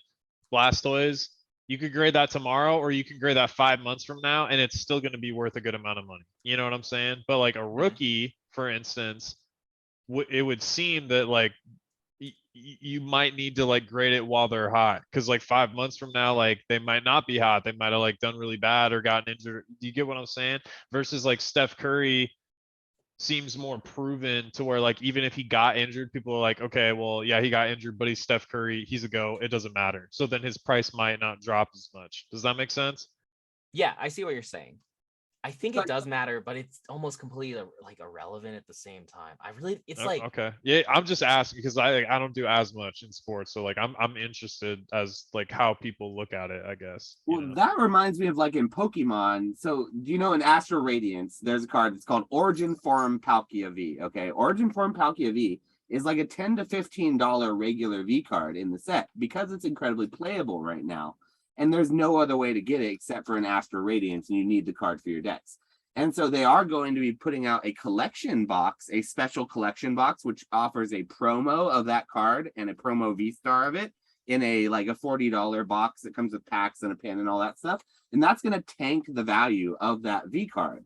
And so people who knew what they were doing would sell every single Dialga V that they have, or I'm sorry, the Palkia V that they have before the collection box comes out to get the best value they can out of it. It's like selling a rookie before they get injured or before they really have a chance of something happening and getting that speculative value because you know something's about to happen that's going to happen with them, which I'm sure that you can't really predict that in sports because something could happen in any game. You know, you snap your ankle or have a really crazy streak in a crazy game and that changes everything and then the whole eyes are on you and but my point is like there's timing and I'm sure there's timing with sports just like there's in Pokemon. It does seem like it's a little bit more timing sensitive though, because you have the season, you have games happening all the time. yeah, People really look at the individual players, like you're saying, a lot more. Whereas like Charizard, he's been around since the dawn of time. Like it's like Charizard's not going to change. They're going to give him what a shiny form for the 69th time or something. Like so.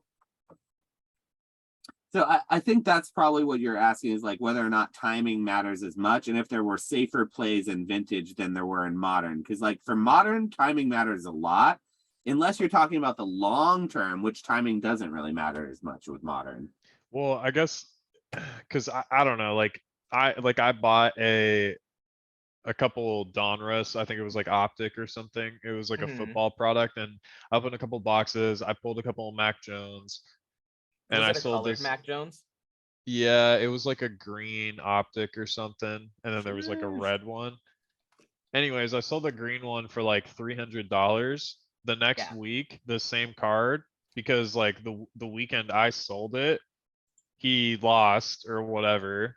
And then the next week the card was like $150. yeah. You know what I Did you mean? also did you also open it when the product first came out too, or no? Do you know that? Do you remember Yeah, that? I mean maybe that might have been part of it too. I'm not sure. But to me, just like that crazy of a price drop, like from 300 to 150 in like a week. And again, like, but Mac Jones isn't as proven as like Tom Brady or whatever, you know what I mean? So like it makes more sense, I guess, that like a Mac Jones card would drop more over a short time frame than like maybe a Tom Brady would if Tom Brady takes an L or whatever. So Yeah, I don't yeah, know, yeah. just interesting. But No, I see what you're saying now, honestly. I think there's a lot of variables. It's kind of like because then when the set comes, bro, never buy it. Like always sell stuff as soon as the set comes out. It's the same with Pokemon. Yeah, always sell. If anyone's watching right now, and if you're on the edge, if you're on the fence about selling your cards, this is a great time for the slogan of this podcast: sell your cards. Do it, because the longer you wait to sell your cards, the less you'll probably make on them, especially if we're talking about modern. Unless you're diamond handsing, in which case, God save your soul, because if you just diamond hands everything, then yes, exactly. You're better. Well, I don't know about that, but let's just say you're doing something. But yeah, I definitely agree with Flex. Like selling your cards early and being aware of the market is very important, especially if you want to capitalize on said gains, if you're attempting to get those gains. And it all depends on like your strategy. Like if you're the type of person like who just literally is collecting, like I've heard many people don't have the strategy to ever sell, and they don't intend to sell. They literally are taking just extra money that they've made in their real life that they've set aside for Pokemon, and they're using it on the hobby because they make their money doing something to Yuck. That's not me, but there are people who do that. I like to do a little bit of both. I like the buying and selling, and so chances are you're in this podcast, you're listening this far in, you probably like to buy and sell your cards too a little bit. It's a good way to interact, but there are people who don't, and it's just it's worth saying though that if you're thinking about it, to do it, because selling your cards is such a rewarding experience, not only monetarily, but just learning how to let go of material things that you like is so like important. So it's just for mental health. So Not only that, but even just like learning eBay or whatever is a skill. I mean, it's simple once you get the basic stuff figured out, but like understanding the algorithm, understanding like how to attract, more interest to your listings, all that stuff. Like I think it's more work than people anticipate, especially if you have a lot of stuff that you hope to eventually sell. Even just trying like one or like you need to know, like you need to have that skill, you know what I mean? Like you need to be able to, otherwise like you're going to get taken advantage of probably, right? Like because if you just go on Facebook or something, you're like, oh, I'm trying to get like you might get people lowballing you, whatever. Like once you learn how to sell on these marketplaces, whether it be like TCG Player, eBay, whatever, like you're going to be able to get more value for, and that's whether you're a flipper or an investor or collector or whatever. So yeah, dude, I think one of the problems I have with the investing channel sometimes is like homies will be like, bro, like I'm holding on to all this stuff and they've never like sold anything. It's like, dude, like it's own experience. Like you need to have that own skill, like that skill set. And it's like you see a lot with people who are like they've been investing for like whatever for like 2 or 3 years, and then they like will be like, yeah, well, I want to sell this for $1,000, worth $1,000. And it's like, bro, no one's gonna give you $1,000 right now just because someone paid $1,000 for it last like, 3 months ago. Like you learn all those like ups and downs through experience, and I feel like it's super necessary. That's why I'm always like, bro, sell your stuff. Like well, and when you're constantly selling, you also can identify, like you said, optimal time to sell each item, because it's either hot right now or it's going to be hot, or it just isn't as hot as it was and it's never going to be, so you need to just like get rid of it. If you're just like holding forever and anticipating that like everything has a time frame, you know what I'm saying? So just like blindly holding forever and hoping that like in X amount of years that's going to be the best time to just sell it's like that's not a good way to optimize or approach things, right? Like everything has a different time frame or window that you want to get rid of it in, so. Yeah, I mean, for example, like Hidden Fates. We were just talking about it earlier on the stream. If you bought Hidden Fates in the last 2 years, you're probably sitting pretty disappointed on it right now. And you're going to be disappointed until until you're not. And that's the thing. And the same thing with like we were talking about evolutions earlier. It's one of those things that like movement happens on things, sometimes organically, slowly over time, but sometimes it happens very quickly, and it happens after you've had the chance to purchase, and it happens too quickly. So another thing that selling your cards will benefit you for as well, that we should touch base on, is that it'll get rid of this whole like. So I hear this thing all the time in my streams. So I'm a live streamer. I break packs all the time for a living. When somebody hits a really good card, okay, they spent $20. Let's say they spent $20 to do a rip till you hit, which is like ripping packs until you hit a V or better. And then they hit like a Charizard, like $100 Charizard. I constantly see people in the chat say, "Oh, you just made $80." No, you did not. You did not just make $80 on that $20 by pulling a $100 card, paying $20, and then the difference. That is not how any of this works. That's not how any of it works. And when I hear people say that, those are people who have probably never ever sold a card. Because realistically, you probably made $50 because you got, you paid $20 to do the thing. You had to pay shipping, you had to pay taxes. And then when you go to sell the card, when you get it to you, it's probably worth less than when you bought it because most likely time, it's a modern card because you pulled it out of a pack. Time has a funny way of working with modern where it initially just tanks its value. And so your $100 card, by the time it gets mailed to you and shipped to you, it's probably an $80 card. So then when you list it and you go put it on eBay, you have everyone who also listed it at $80.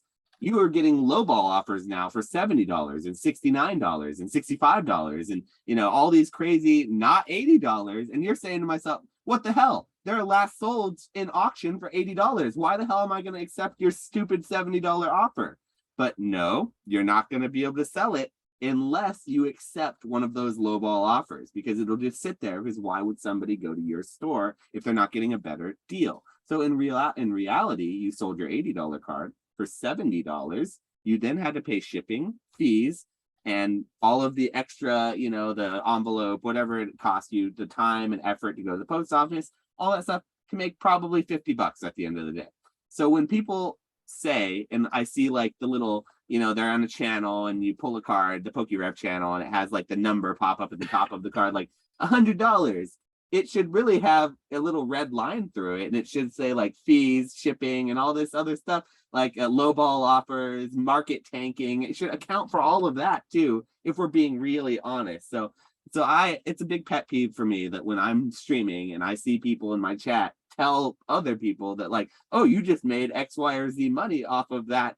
It's like, no, you, and then that's not even to account for all the rips that you don't rip that $100 card that you don't account for. It's like, that's just the mentality that is the hobby. And so you have to anticipate like a range, and kind of like Flex was saying earlier, if he can still make a decent profit at hitting a 9. So like anticipating or planning for like the worst case type scenario to where like you're still not getting burned, you still have margin to make even if you hit a 9.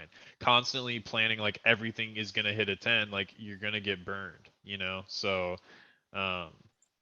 yeah, that's just part of the game, and like understanding the margin and the range, and like that'll help you. Like if you just solely focused on pop reports, for instance, like a card can be super low pop, right? But raw, it might be cheap, and it's just that like nobody is grading it. And this could even be with vintage or mid-gen, or like there's tons of stuff that's unoptimized, right? So if you're just solely like a person or that thinks you're an investor, collector, whatever, and you're just like, oh, well, this is really low pop. It's like, okay, well, you might, and I'm also like, at $400, I think this is undervalued in PSA 10.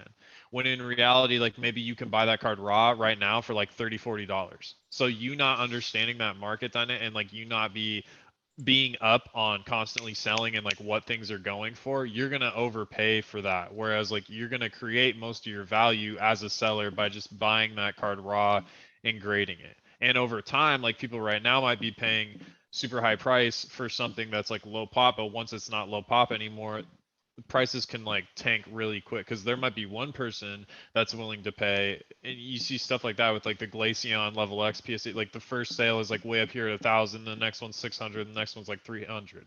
You know what I mean? So like once that top bidder kind of pays that top, like cards can eat big doo-doo. So like you have to anticipate a range, and you have to be buying in and have a good enough cost basis to where like you're not going to get burned on stuff like that. And even if you are like really good, like you're gonna get burned sometimes. Like it's just that sometimes you're gonna lose $50, $100, whatever. You just gotta like take the money and just keep it pushing. You know what I mean? Like you can't get caught up on that. You can't get constantly like I have to make a profit on everything, because like there's too many variables and things that are out of your control. A card might look perfect or whatever, and PSA might dent it, or you buy a card that looks perfect and it comes with like a scratch that you could like whatever. There's so many variables you can't control.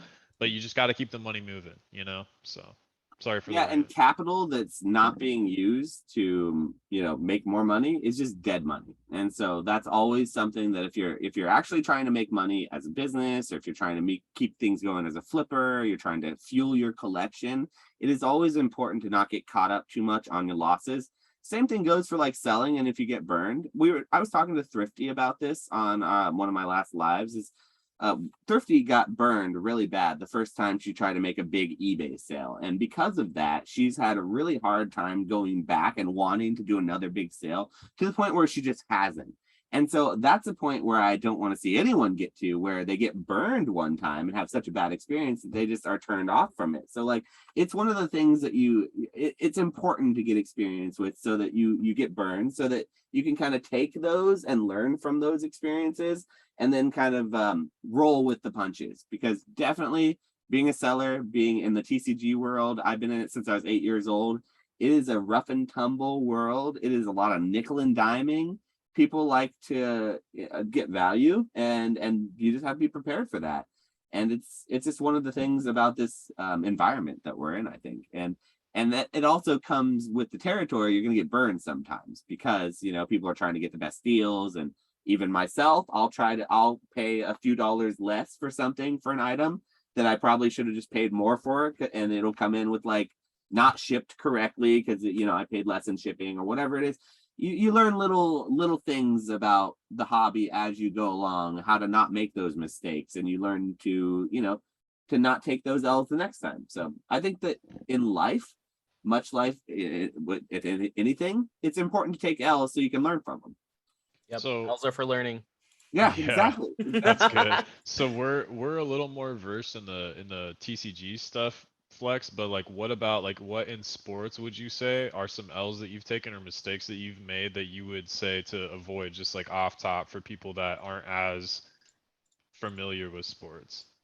Mm, Like I things mean, I that feel like it all applies to the same Pokemon things. You know what I mean? Like just not buying into the hype, and just not making level-headed decisions. I never buy. I can't think of the last time I've bought a grade. Like, okay, one time I bought a Zion rookie card, PSA 10. It was base optic. I bought it for like $375.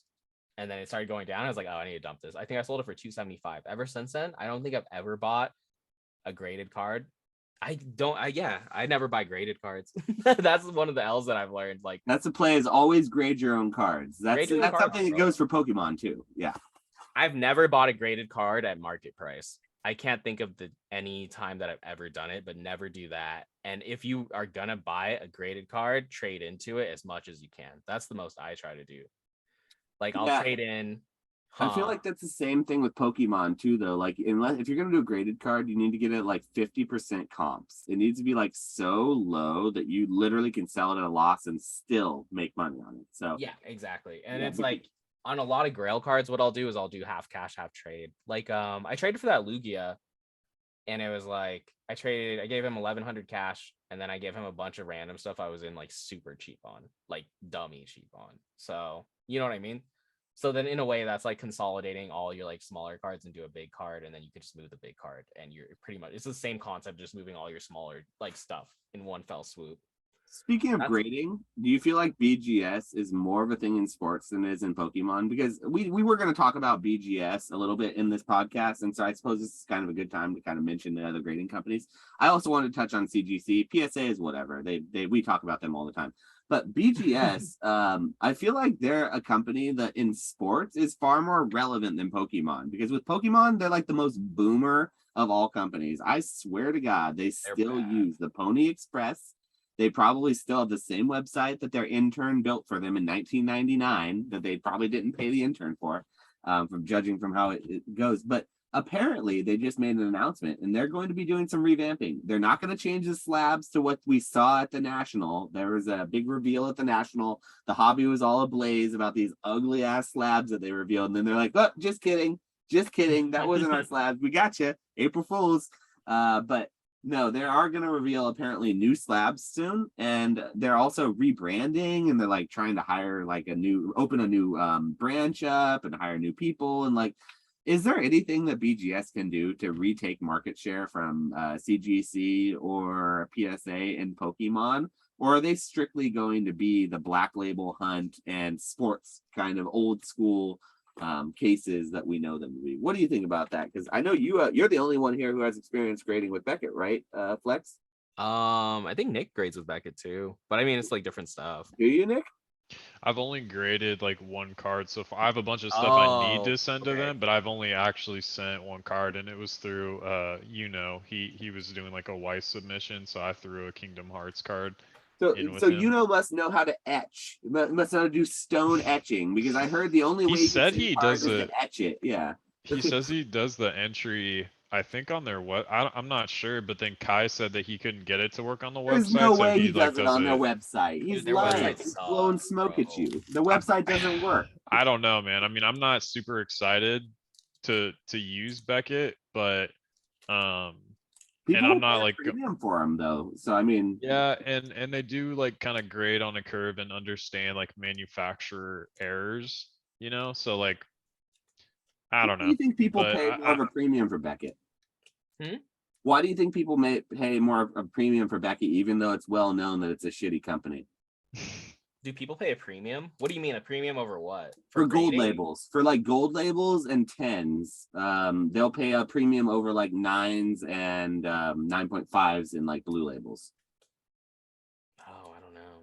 I don't keep up with CGC honestly, but I don't know. I like pristines and I like 10s. They just have that like feeling. I mean, I don't really. By feeling, you mean heavy, sharp, cornered, like bulky, boomery. Like I can kill a Dude, zombie I with. like the slabs, honestly. They You mean feel the like chipped classic edges in a on the way. side. You know that crack, the Beckett special crack that happens on the side of the slabs they send you. Don't you love that?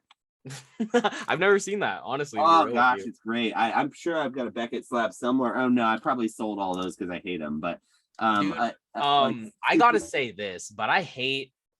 I just sometimes I feel like I hate like the logic of the hobby sometimes, if that makes sense. You know what I mean? I'm just yeah. like, Sometimes I hate it here. Sometimes I just literally hate it. what do you mean by that specifically? Like what do like you mean by homies that? will just sit there and calculate pop reports, and homies will be like, well, CGC's a better grader and they do all this and they're so much better at this and they're more meticulous and they do, and it's like, bro, who cares? Like that's how I feel sometimes, where it's like, bro, it's a PSA, and they'll be like, PSA 10, PSA doesn't even grade that good. It's a week 10, it's a week this, and I'm like, bro, who cares? Like it's like, this is back to sports, but I'm like, sports homies will just be like, it's a PSA 10, who cares? I'll buy it. You know what I mean?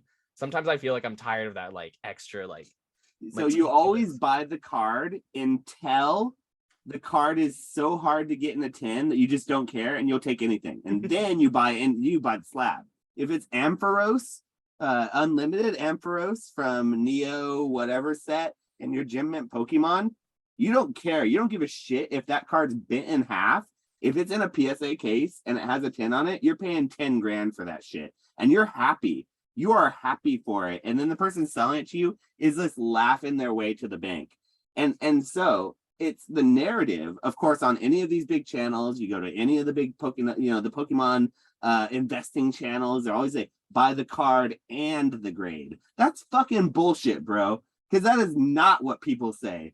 People say, buy the card, buy the card. It's okay to buy the card until it's not.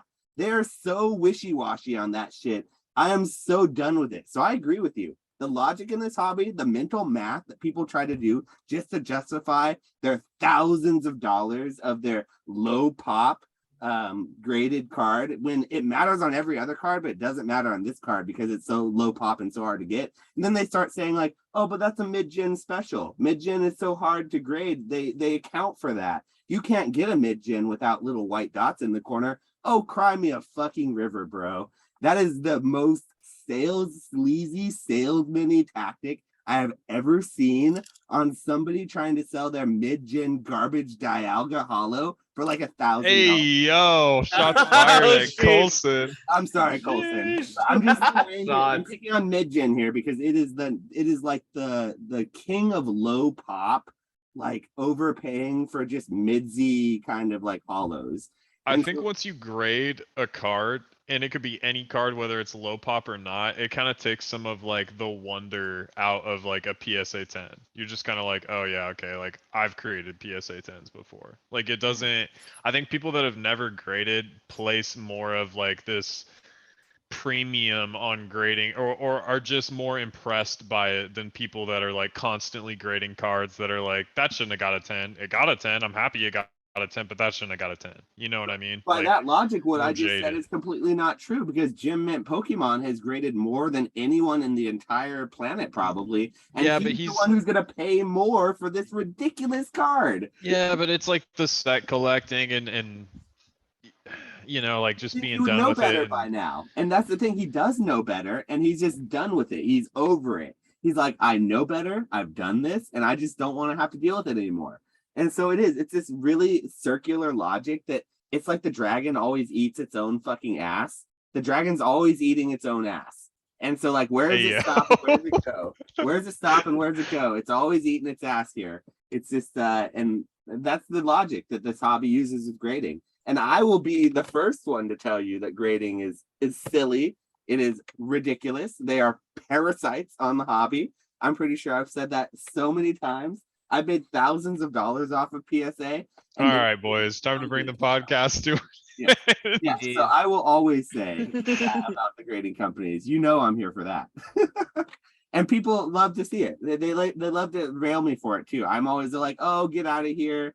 You know, you grade more than anyone and you make money off of them. So you just like to complain about it. But it is seriously, it blows my mind because of what you said, the math that people try to do to justify what grading company, to justify the prices they want to pay for some card that it's okay when they grade it themselves and they want to sell it for way overpriced. That's okay. But then when they want to go and buy it, they don't want to pay over that price. They want to pay the least, you know, because they realize what it is. It's just garbage and it got lucky for a 10.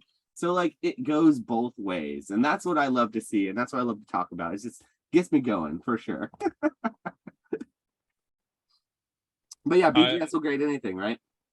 I just like, honestly, I'm just bullish on people being idiots in perpetuity. That's facts, though. That's what Not even idiots. Like, I don't even want to like, you know, be mean like that, but yeah, I'm bullish on the fact that like we're willing to do the work, someone's going to pay for it. And the margins might get a little bit tighter over time or whatever. It might be harder to source vintage product that's, you know, super minty at the same volume as it is now, like over time as it gets eaten up or whatever. But like overall, I think it just kind of is what it is, you know, like a majority of people probably that collect will like never grade their own cards. You know, it just is, because dude, like I even go into my buddy who runs like a extremely successful, I mean it's small, but like it does really well. It's a card shop, mainly sports, right? And it's in like a nicer area or whatever. It's a bunch of like rich soccer dads basically that are like coming in buying football, basketball, all this kind of stuff, right?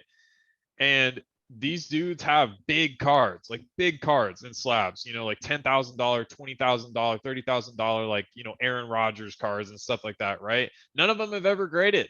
And they like send through one guy.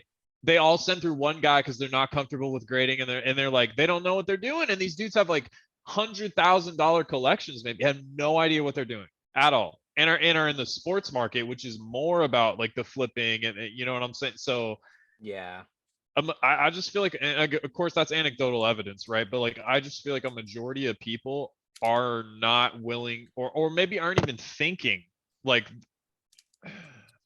I don't know. Man. I don't know. Grading's hard. Like, think of it this way. There's a lot that for someone like us who's sending in regular orders, or for someone like me, I should say, because I send in regular orders to CGC, 50 card orders, like every other week, because I'm sending for other people on my channel and I can put my cards in too.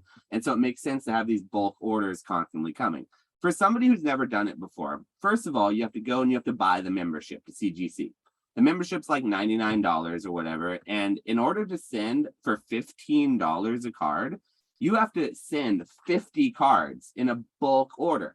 And so a lot of normies or a lot of people who just collect probably don't have 50 cards. They want to throw $750 because that's how much a 50 card submission costs in bulk submission at $15 a card. It's $750.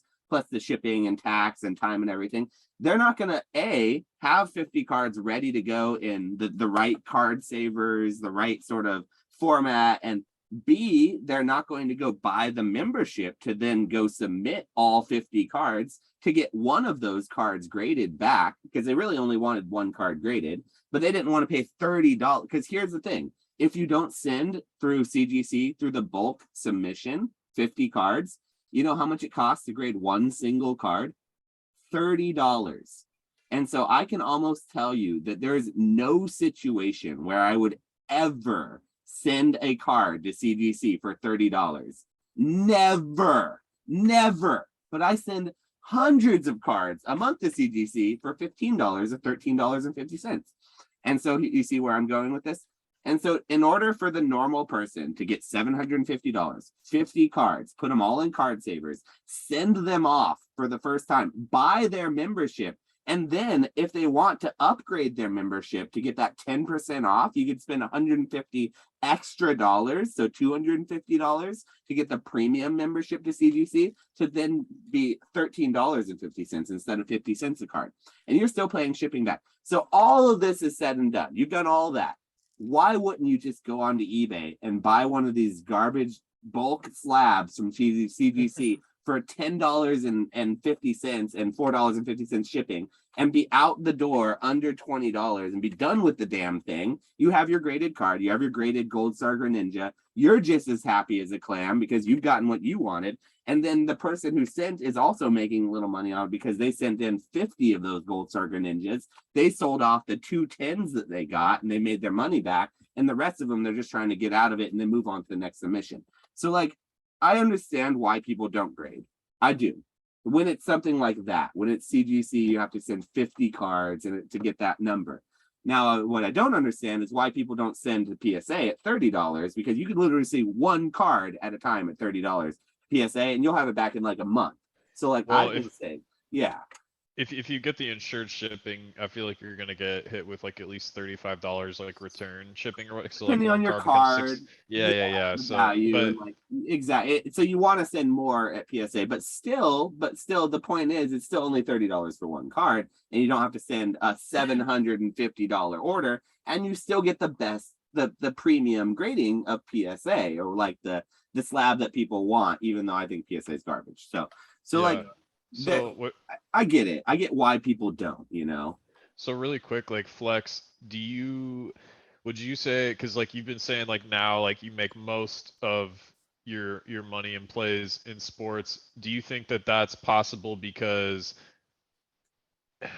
you see these plays as obvious and just less people are willing to grade, so you're able to pick up stuff raw that's just obvious and grade it, and like because you're willing to do the work and source the cards, like that's why you're getting paid? Or like is it easy? You add value. You have to add Yeah, value. like are less people, I guess, like are less people knowledgeable that like what you're buying from them, that all they have to do is send it to PSA, it'll get a 10, and then they could make $300 more on it.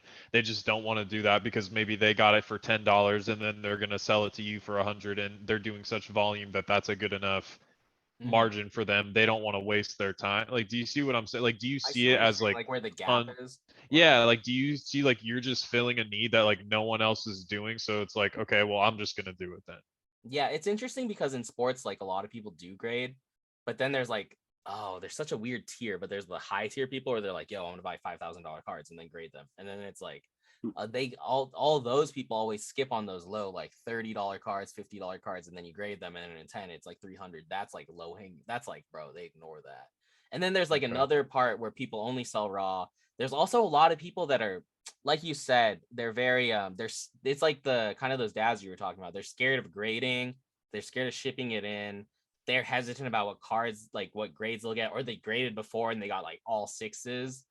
Like it's like its own skill set, and I think a lot of people haven't taken the time to develop that skill set. So it's like hard for, like, dude, a lot of homies like will have, I feel like it's universal to Pokemon and sports, but it's like a lot of homies just been collecting and they rip a lot of boxes, so they'll just have like stacks of like, dude, a lot of people in sports I've seen are low-key kind of addicted, but that's besides the point. But Well, I've seen homies. They're bag boys, right? Like the equivalent of having a wall of ETBs behind me. Like if you were to see every single ETB on the wall behind me, all in their little cases, and each one I bought at retail. That's the equivalent of a lot of those sports cards collectors that you're talking about, right? They have a lot, and they'll just like it's too much for them. Some of those ETBs are worth a lot. Some of them are worth a lot now, right? And then some of those cards are probably worth a lot, but they're never going to sell them, and they're not going to know what to do. They don't know. Yeah, they're just like, oh, I have these Anthony Edwards cards, or I have these John Morant cards that I ripped forever ago, and you're like, well, I mean, you want to sell them? They're like, yeah, I have too much. That's what I've noticed a lot. A lot of them have too much, and they're in too deep. And so they're completely overwhelmed to even start grading because they have a whole shelf of like stuff where you're like, it's like 1-cent cards mixed in with the like $50 cards to the $100 cards. And you're like, well, I'll buy these. And then, you know what I mean? So it kind of helped. Sorry, go ahead. What were you going to say?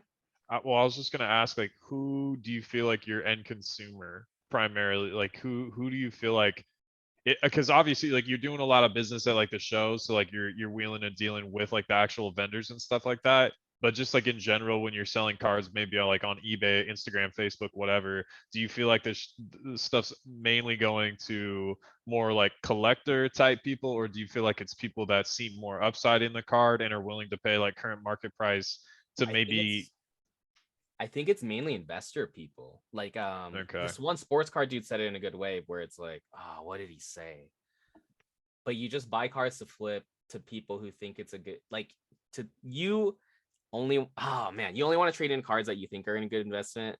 And then I forgot what he said. I'll have to find the quote, but he said it really good and really eloquently. But at the end of the day, people who are paying market think it's a good investment, because I think sports card bros are very like, oh, yo, like I need to buy into Herbert. He's a good invest. I think it's going to go up, or I think it's going to do this. And I don't know how I view my job is like, I don't ever want to be like, oh, this is a good investment. I more so just want to be like, yo, like I'm buying in this card. I can grade it. I can make margins. If it goes down a little bit, I'm fine. If it goes up even more, then it's super chilling. But I don't ever want to be caught just like, this is a good investment. I'm going to hold on until it's like, you know what I mean? I think you and I see it very similarly. Is we both really like to just move the cards, and we like the cardboard and we like to move it. But it's like I personally don't feel like much of a need to hold, or like when I get I'm just not a materialistic person like that. I sell things, but I'm not a materialistic person myself. So like I don't feel a need ever to own a lot of things. And if I do own something, I'm happy with it. I can kind of let it go after that. I'm like, I've had it. I'm kind of had my fun with it. And now I'm done. So honestly, so yes. I think we're similar in that regards, what it's sounding like and kind of what I'm hearing. I honestly think the concept too is like, if you let go of it, like if you sell a card and you're like, oh, this card is crazy, I've never owned this card, never thought I would. Like, bro, you're going to let it go, and that money's going to turn that card, like that money you got from that card is going to turn into like another crazier card where you're like, oh, I never thought I would own this. Because it's like, dude, like having like thousands of dollars of extra money to put into other things, like, dude, you're going to end up with crazier stuff. It's not like you're going to be like, oh yeah, I got $3,000 from this card, so I'm gonna put it into like $5 cards. Like you're gonna be like, bro, I'm gonna put into another $1,000 card, $2,000 card, or whatever, and then it just snowballs from there. So yeah, like so the minute that I sold my Magi card. That's a fire drawing. So I you made a spelled Magi wrong. What are you talking about? That's spelled right. I don't know what you're I like the little kitty cat too. It's a good little drawing. Okay, so anyway, after selling that, immediately what I did, I went online and I bought a binder collection of Magi cards for $600 that I'd been watching for a month. I was just sitting there watching it. I was like, all right, I'm gonna be disappointed when it's gone. So I made the cash and I literally immediately bought another binder set just for way less that I'm going to then grade and then turn into hopefully more. So that is exactly it keeps snowballing. Yeah, and so yes, am I sad to see a card like that go? Sure, like it's a cool card, but like I have pictures on my Instagram. It's up here. I remember that thing. I have a story. We're talking about it in the podcast. I showed it last week. Like it's fine. I had my fun with that card. Like that's fine. and it like instills confidence, right? Because like you just said, you made the 3,000 or 3,500 or whatever it was off this Megi card.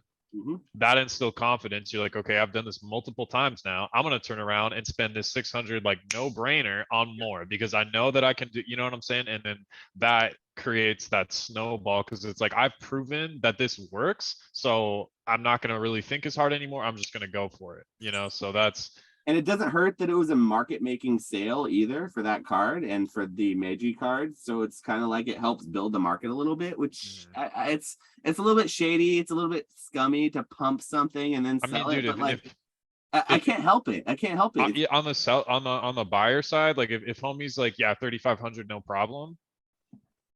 That's market. Like it's whatever people are willing to pay for it, you know? So if you've set two comps that are like 2 bands, 3 bands or whatever, if it's less popular Pokemon, maybe it's like a $900 card or whatever in a 10, but like bottom line, if it's big Pokemon, it's like, this is market. So unless like no one's willing to pay this and you just sit on those cards for years and years, it's like bottom line, here's what the sales are.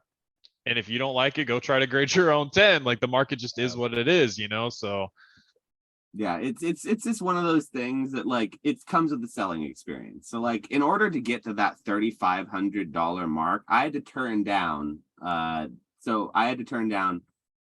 multiple offers under 2,000, which, you know, it seems like a no-brainer, like 2,000, get out of town, but like that's a lot of money. Like to turn down a $2,000 offer on a $200 card that you flip, like it's not as easy as you might think. So like I had to turn down multiple of those. I had to turn down a $2,200 sale, a $2,500 sale. I was in works of selling the card for $3,000 when another buyer reached out to me, this current buyer, and offered, or essentially I negotiated with them for more than what the other seller was going to pay because they're just taking too long. And so like that kind of sale doesn't happen. Like I could have let that go a lot sooner. I could have capitalized and made money on that card a lot sooner.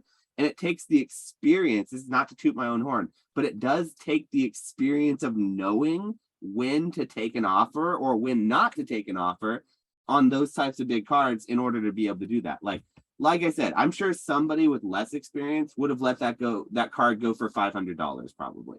Well, or maybe $10,000. Maybe I let it go for way too less. So part of it is just like knowing or having the knowledge as a seller, like you know how hard it is to source those cards raw in 10 condition. Yeah. So you can almost like put, even though there's no sales data, it's like, okay, well, let's say the card cost me $300 raw. It's super, super hard to get in a 10. So like, yeah, like there should be a crazy premium for it, you know, and like you can kind of be more stingy or like you said, not take the first offers that come in because you know no one else is going to pull up with a graded 10. You know what I mean?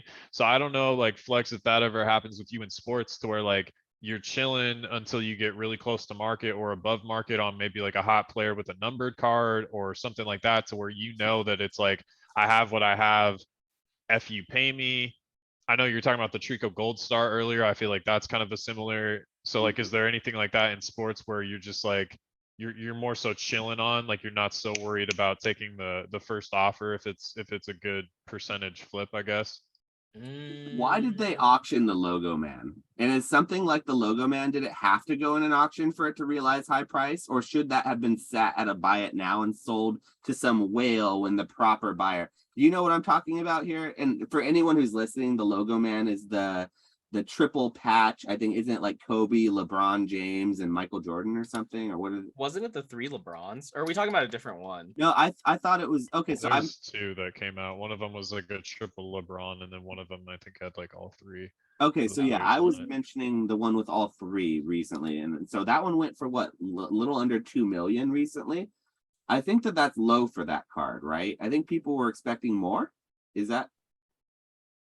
I don't know, but I mean, I also feel like the auction houses kind of are like, yeah, this is a $2 million card, and then homies will be like, okay, bro, you know what I mean? But that's my point. Like, there's something like that doesn't have a real market value that's being created in real time by the highest bidder. Does it have to go in an auction in order for it to realize that price? Like, you have to roll the dice, or could you realistically do a buy it now?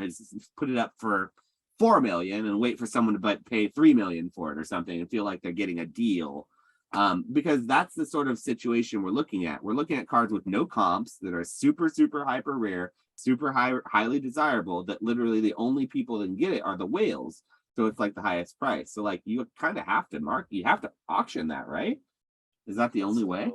Or like a card like, okay, the McDonald's. So I've been seeing our friend Kai has been selling not the McDonald's, the Mario Bandai the card, the BGS graded like Prism, really, really cool, really hard to grade, really like low pop, really rare kind of Bandai stuff. But those have no comps on them. They're so hard because he's making the market essentially on that. Is it necessary for him to auction those first few off before he starts setting these buy it now prices that are higher and higher, just to establish some sort of a floor or some sort of a price?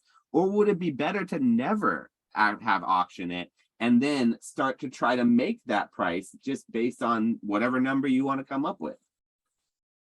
Like, how do you make that market? We've kind of talked about it because we have like a lot of the same like Bandai cards or whatever. I think that he's just kind of testing because he's gotten some really good grades. Like I think he's got a couple 9.5s. Yeah, I think he's that's testing. Not easy. That's hard to get. Yeah, so I think he's testing the waters with like the lower grades and just kind of seeing what people will pay for the lower grades. But I think any like really high grades, with the DBZ stuff to kind of just put them on buy it now OBO and set them for high prices because they are hard to grade. But it is interesting to stuff like that needs exposure. So you have to put it on auction, you have to send it to TCA, you have to send it to Probstein, whatever. Like not as many people are just going to know that exists and come to your page looking for it. So putting it out on like a big auction house like PWCC or whatever, like getting that in front of people. Pat Flynn. He needs to send those cards to Pat Flynn for his channel because he loves them Mario so much. Just to send his, if he sent one to give to Pat Flynn to get a chance, like the subscriber. That's actually a pretty. He sent me a mystery box, and it's the coolest thing I've ever seen. It's something I've never even heard of. This new thing, blah blah blah. He has all these quick cuts and this awesome production and everything, and then like 1 million people know about it, and then you got everyone looking it up, like, oh my god, I need these next like Mario things. They're like so much cooler than the Mario Pikachu. They're like the coolest thing ever. Like that's actually a good idea. Maybe I'll talk to him about that. We'll have to. He's gonna watch this, so he'll hear it. Yeah, of course. Don't tell him. Let him have to find it, so we know if he actually watches it. So if he never does it, then we'll know he never watches, and then I can rail him for that. So that'll be good. I mean, they are sweet and they are hard to grade. They don't come up as much as some of the other Bandai stuff. Mario's huge, and I've watched like Topps cards with. I mean, I guess they're historical or whatever, but like the art on them is not that great, and I guess that's subjective. But they've sold for crazy high prices on PWCC, so clearly there's demand for like Mario cards, I guess, as an IP. You know, the Mario guy the guy who voiced Mario is gonna be at Collecticon in Long Beach.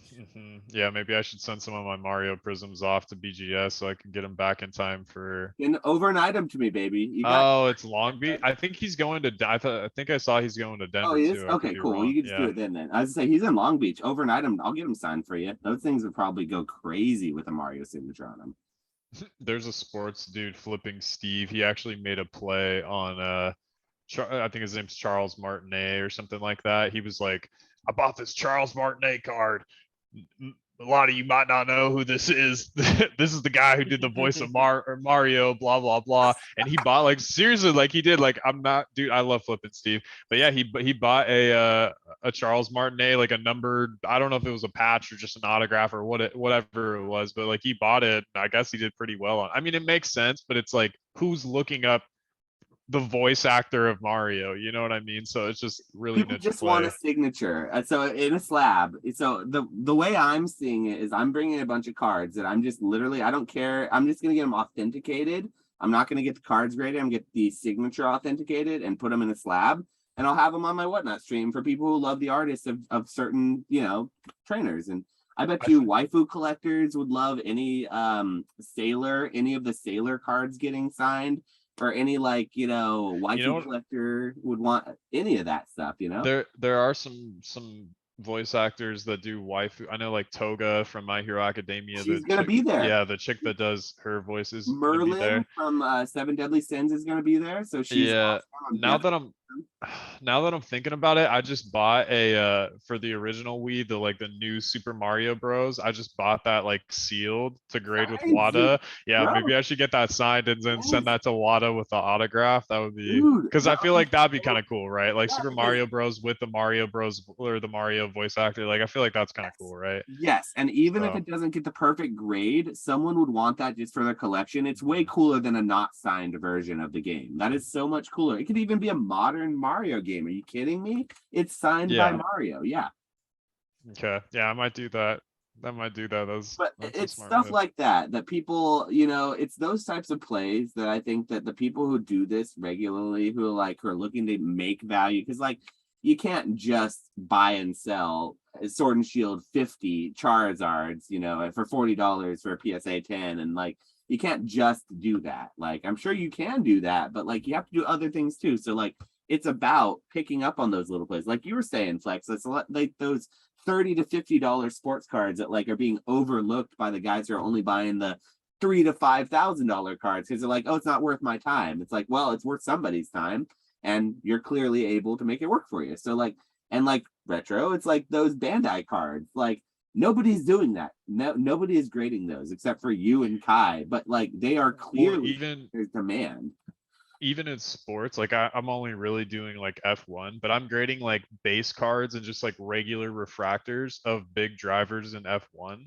because like at the cheaper tiers, obviously not at like 50 or whatever or anything like that. But I sent a bunch in at like 18 because the boxes are like $1,000 to open, right? Like the cards are hard to get. And like in a PSA 10, I feel like I can still get like, 75 to 150 bucks on a base card. You know what I mean? Because people want the driver and like it's hard to get the singles. Like opening a box is expensive, so like I'm down to do that. I'm not trying to buy like $10,000 F1 cards. Like I'll buy the $2 F1 card, slab it for $18 and sell it for $100. You know what I mean? Like that's good business to me. So And homies have to buy $20 to $50 to $100 cards before they ever feel comfortable buying $1,000, $2,000, $3,000 cards. So yep. you have to build that comfort level within the hobby. And if it's a younger hobby, if it's something like F1 that's building, that you kind of have to start low. You have to be able to give people the entry point that they need. And that's what modern Pokemon is. It's an entry point. It's not where you stay. It's not where you're gonna live and spend all your money. Most likely, people who go into modern Pokemon, they open some packs, they get them at Target, and then they go back to the set that they love. They go back to their vintage sets. They start set collecting there. They look to trophies. They look to these other areas of the hobby. They start sealed collecting, whatever it is.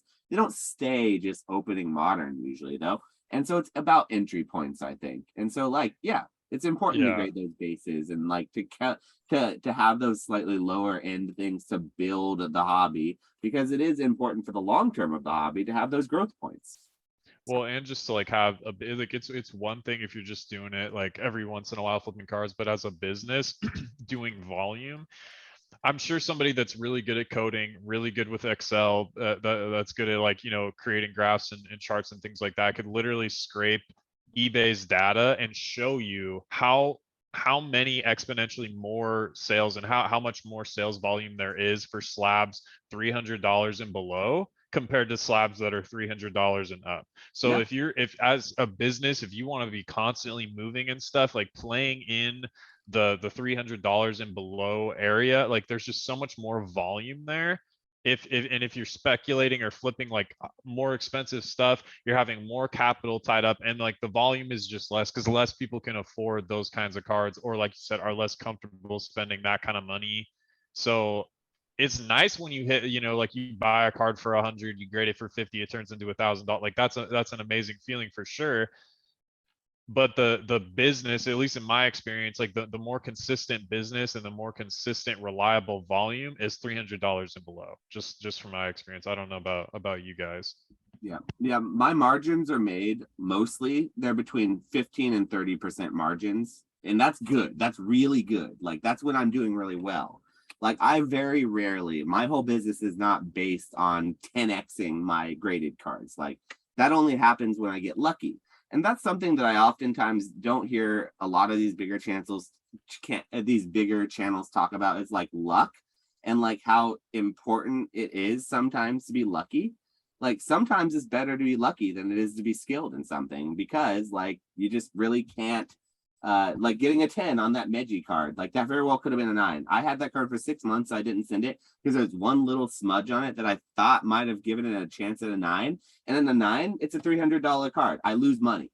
If it got a 9, I literally lose money on that card. So like you can't necessarily count on 10xing all the time. And that's, I think what's a good point to make about it is like those smaller plays are important, especially for someone who's going to do this. If you're going to do this like as a grind, you got to make those plays that are maybe a little safer, but in a little bit more niche, but they're more reliable and you can repeat them.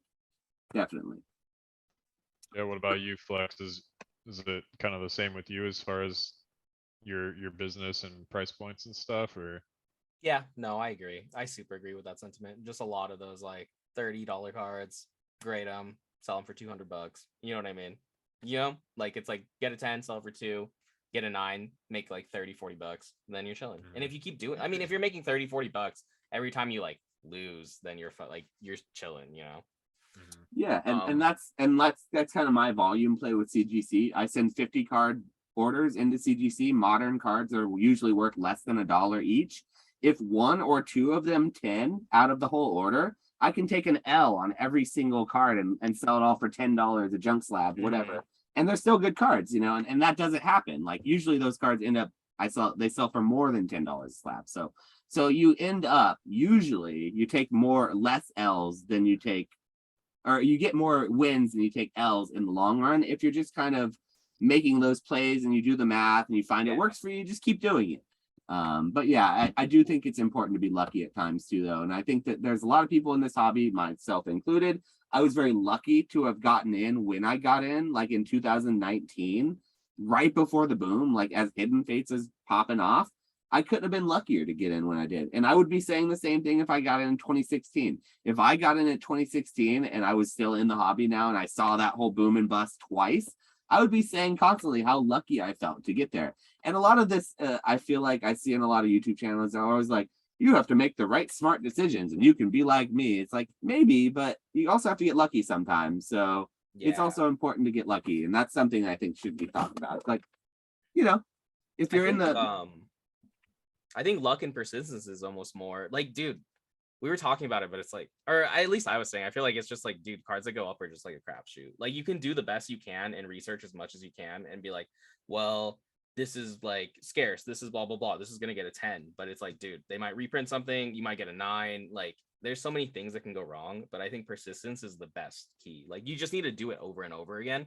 And more than likely, if you do all the necessary research and you do the right grind and you put in the right work, then like, dude, you're going to win at least more than 50%, easily more than 50%.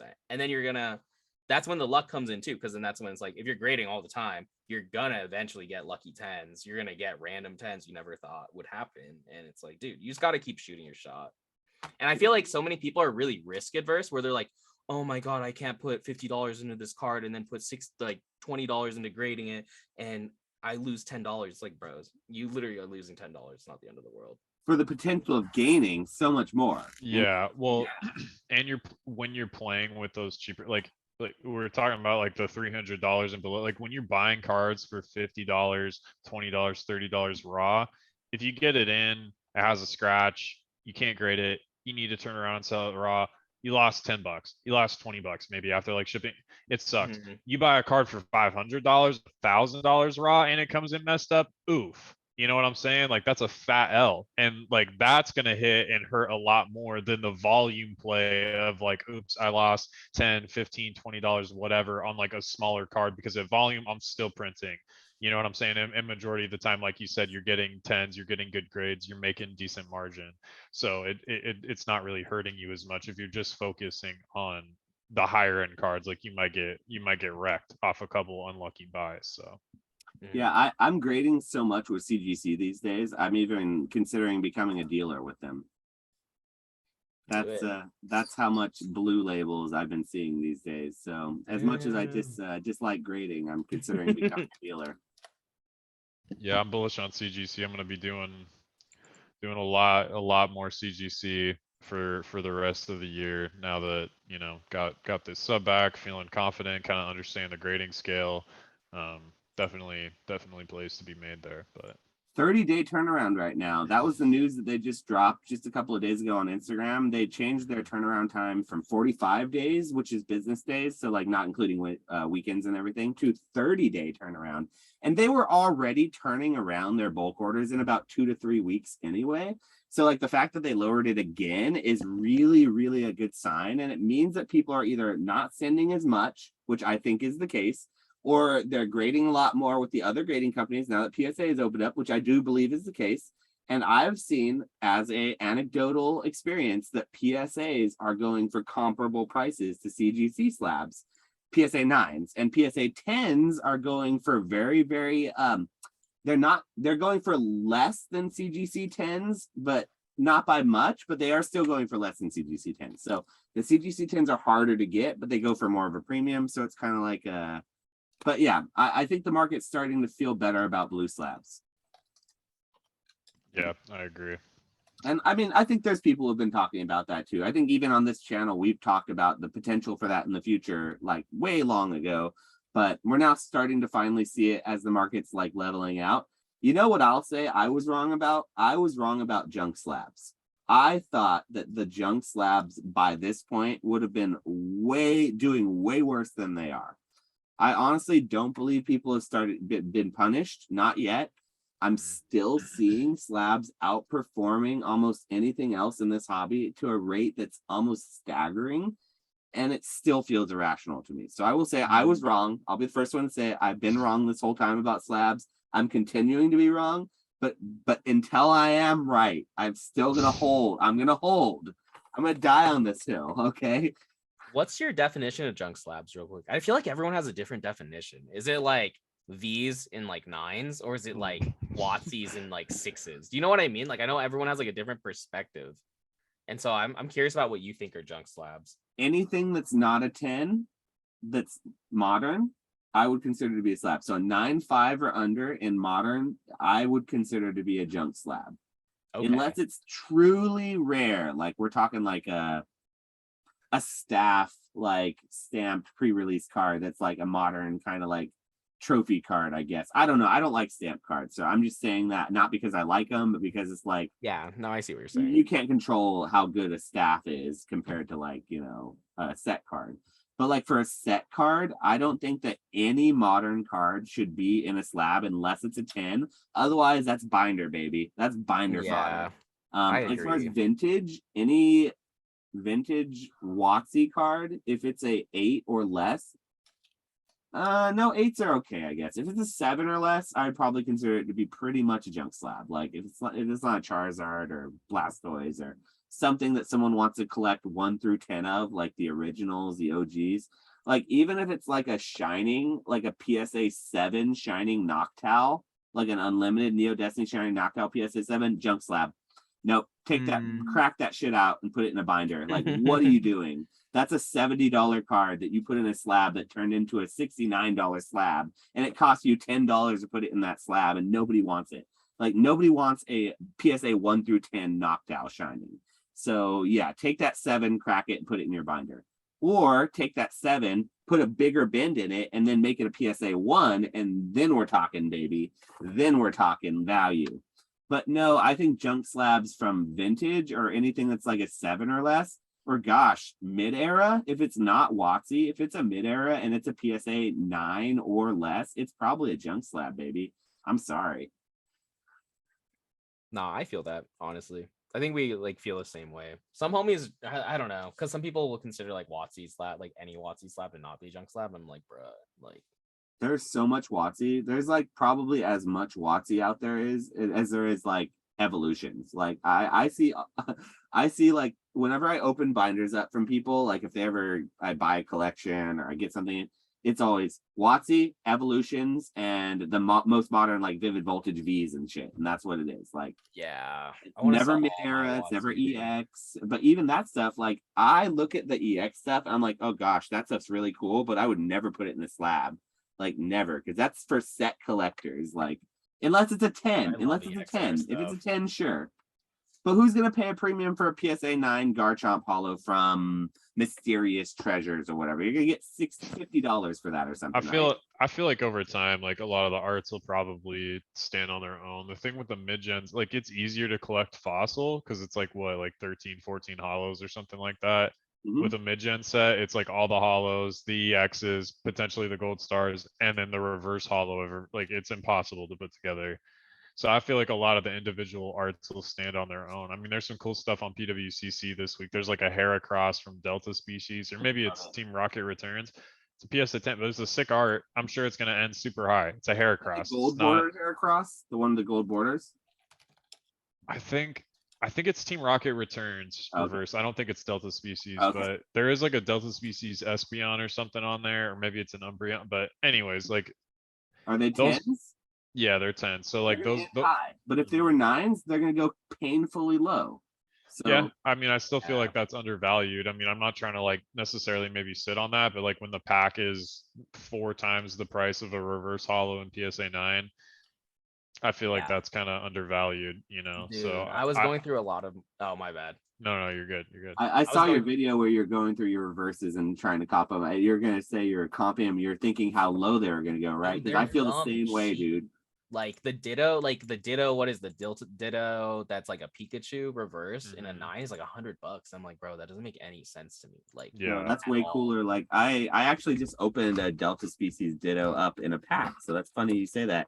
And I'm getting it graded with PSA because it looks like it could be a 10, but dude. Yeah, dude. Like the stamps, a lot of the stamps of cool Pokemon are under $100 in 9s, and I'm like, dude, like you were saying, Nick, like all the packs are like what, $300? Yeah, just it doesn't. I don't know. It doesn't make sense, but it does. It does at the same time though, because how many people are out there? Do you know anyone who is a set collector for those sets?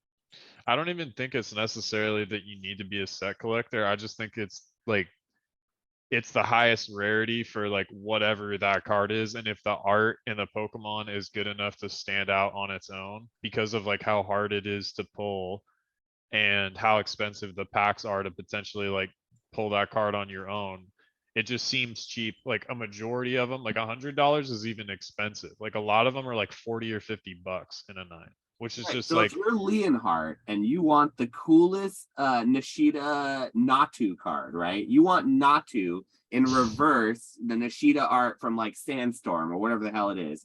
Or maybe the EX whatever set that came out. I don't know where the Natu's at, but if you want the coolest Nishida art, are you gonna then pay $1,000 for that card?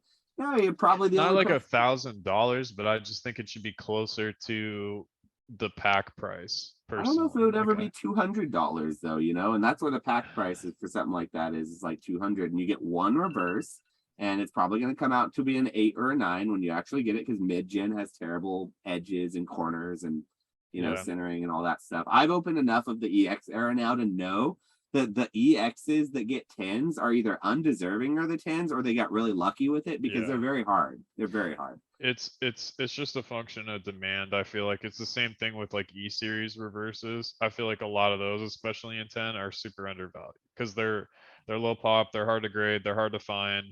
There's just not a whole lot of demand. But if any sort of like, I mean, dude, 10, 20 people coming into like E-series reverse hollows, like it doesn't take a lot. I mean, some of these are like pop 17, pop 15. Some of them are like under 10. You know, so, and you can't quickly pump them out. It's not like, okay, if a pop 10 expedition reverse hollow shoots up to $500, $600, whatever, you can just go out and yeah, exactly. Like, oh yeah, I got 30 of those. Like, good luck, bro. You know what I'm saying? So that, and that's a, or something with like so that's just how I feel about the mid-gen stuff, but it's just the demand thing. But if any sort of demand comes in over time, it's like, good luck finding 100 mint copies of that card. Like you're just not. That's my point. It's just not going to happen. You know, we just saw the largest spike of demand that we're probably likely ever going to see. And I don't care what people say about how there's a 30th anniversary, 35th, and it's going to be the Jake Paul boom this and the whatever boom that. And I honestly don't know. And I'm unsure because I've been in this hobby long enough. if we'll ever see the type of interest and the type of boom that we saw in the last 2 years. And so with that boom, how is it that there's going to be even more people brought in that are willing to pay more for those generations of Pokemon when I feel like that generation has been pumped so hard? Like when it started declining, everyone was saying how the only things that didn't decline was mid-gen and level X and like EXs and stuff. And that might have been somewhat true. But I don't know. I think it still might be a little overvalued potentially because, like you quoted earlier, there was what was it, Glaceon from the PSA 10 Glaceon from Majestic Dawn that sold for some huge number, and then the second one that sold because they saw that big number sold for way less, almost 50%. That feels bad, but that's not because the card is worth that huge number. The first one, it was because that first person was willing to pay so much more than what it was worth. And then what it's actually worth is probably a lot lower. It's probably the third, fourth, or fifth sale that actually happens. I think that like, I mean, it's the same thing with that card though. It's like, okay, go grade 20 of those. Like it's difficult to source in perfect condition and grade. I just think that like maybe the target demographic of somebody that's going to be able to afford to pay $600-700 for a Glaceon level X. I feel like that person right now is like between the ages of 17 and 22. That's And true. doesn't like the target demographic for that card. And so I feel like that person doesn't have the money. A Snorlax from Fossil going for a crazy amount doesn't surprise me because like I know that demographic. It's probably people from like, 25 to like 55, or maybe even older. So those people are way more established, way more money, been in way longer. The people that are like interested in like third gen, fourth gen, stuff like that, it's probably younger people, So and a lot of the time it seems like people that have been around or like older people or whatever, they just like stay focused on base set, they stay focused on WotC, and that's it. And like that's all that's preached. There aren't like a whole lot of channels out here just like constantly talking about like third gen Pokemon.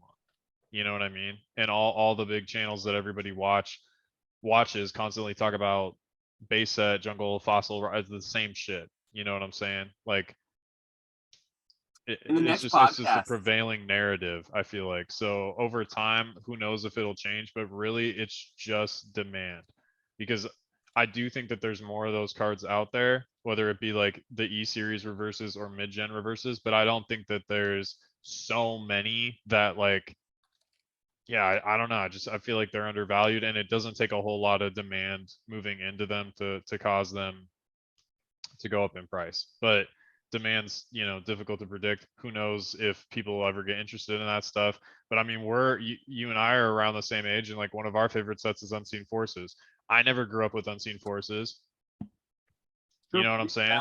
I never opened it growing So up. yeah, exactly. Like I had no idea that was a set until like 2 years ago. Like I never even knew that shit existed. Yeah. Right. And that's like one of my favorite sets. So maybe over time, the more engaged people end up working their way around to stuff. You never know. So Yeah, and I'm probably going to eat my words when I look back at these podcasts in like 5 years from now and we get the next boom and everyone's on the like level X and Diamond and Pearl era and I'm just yeah, sitting here thinking to maybe. myself. I just like I don't see like my whole thing, even if like only or there isn't even a boom, but just like continual organic interest comes in and more people join over time. It's just like to me, WotC is so obvious and it's there. I just like the idea of so many more people coming in and be like, oh, I'm FOMOing into WotC. Like no one's FOMOing into WotC at this point. Like you see those cards literally fucking everywhere. You know what I mean? Like they're not rare. I mean, you could argue that like in PSA 10, like certain ones are rare because like English print quality is doo-doo and it scratches on hot, whatever. But like the point is like you see there's tons of these cards. So the idea that like a new wave of people is going to come in and FOMO into WotC versus like this other, like it doesn't make sense to me because it's been out there. It's been the prevailing narrative for so long. I guess like the thing you would argue is like, well, it's the first stuff and people gravitate to the first, and that's probably true to some extent.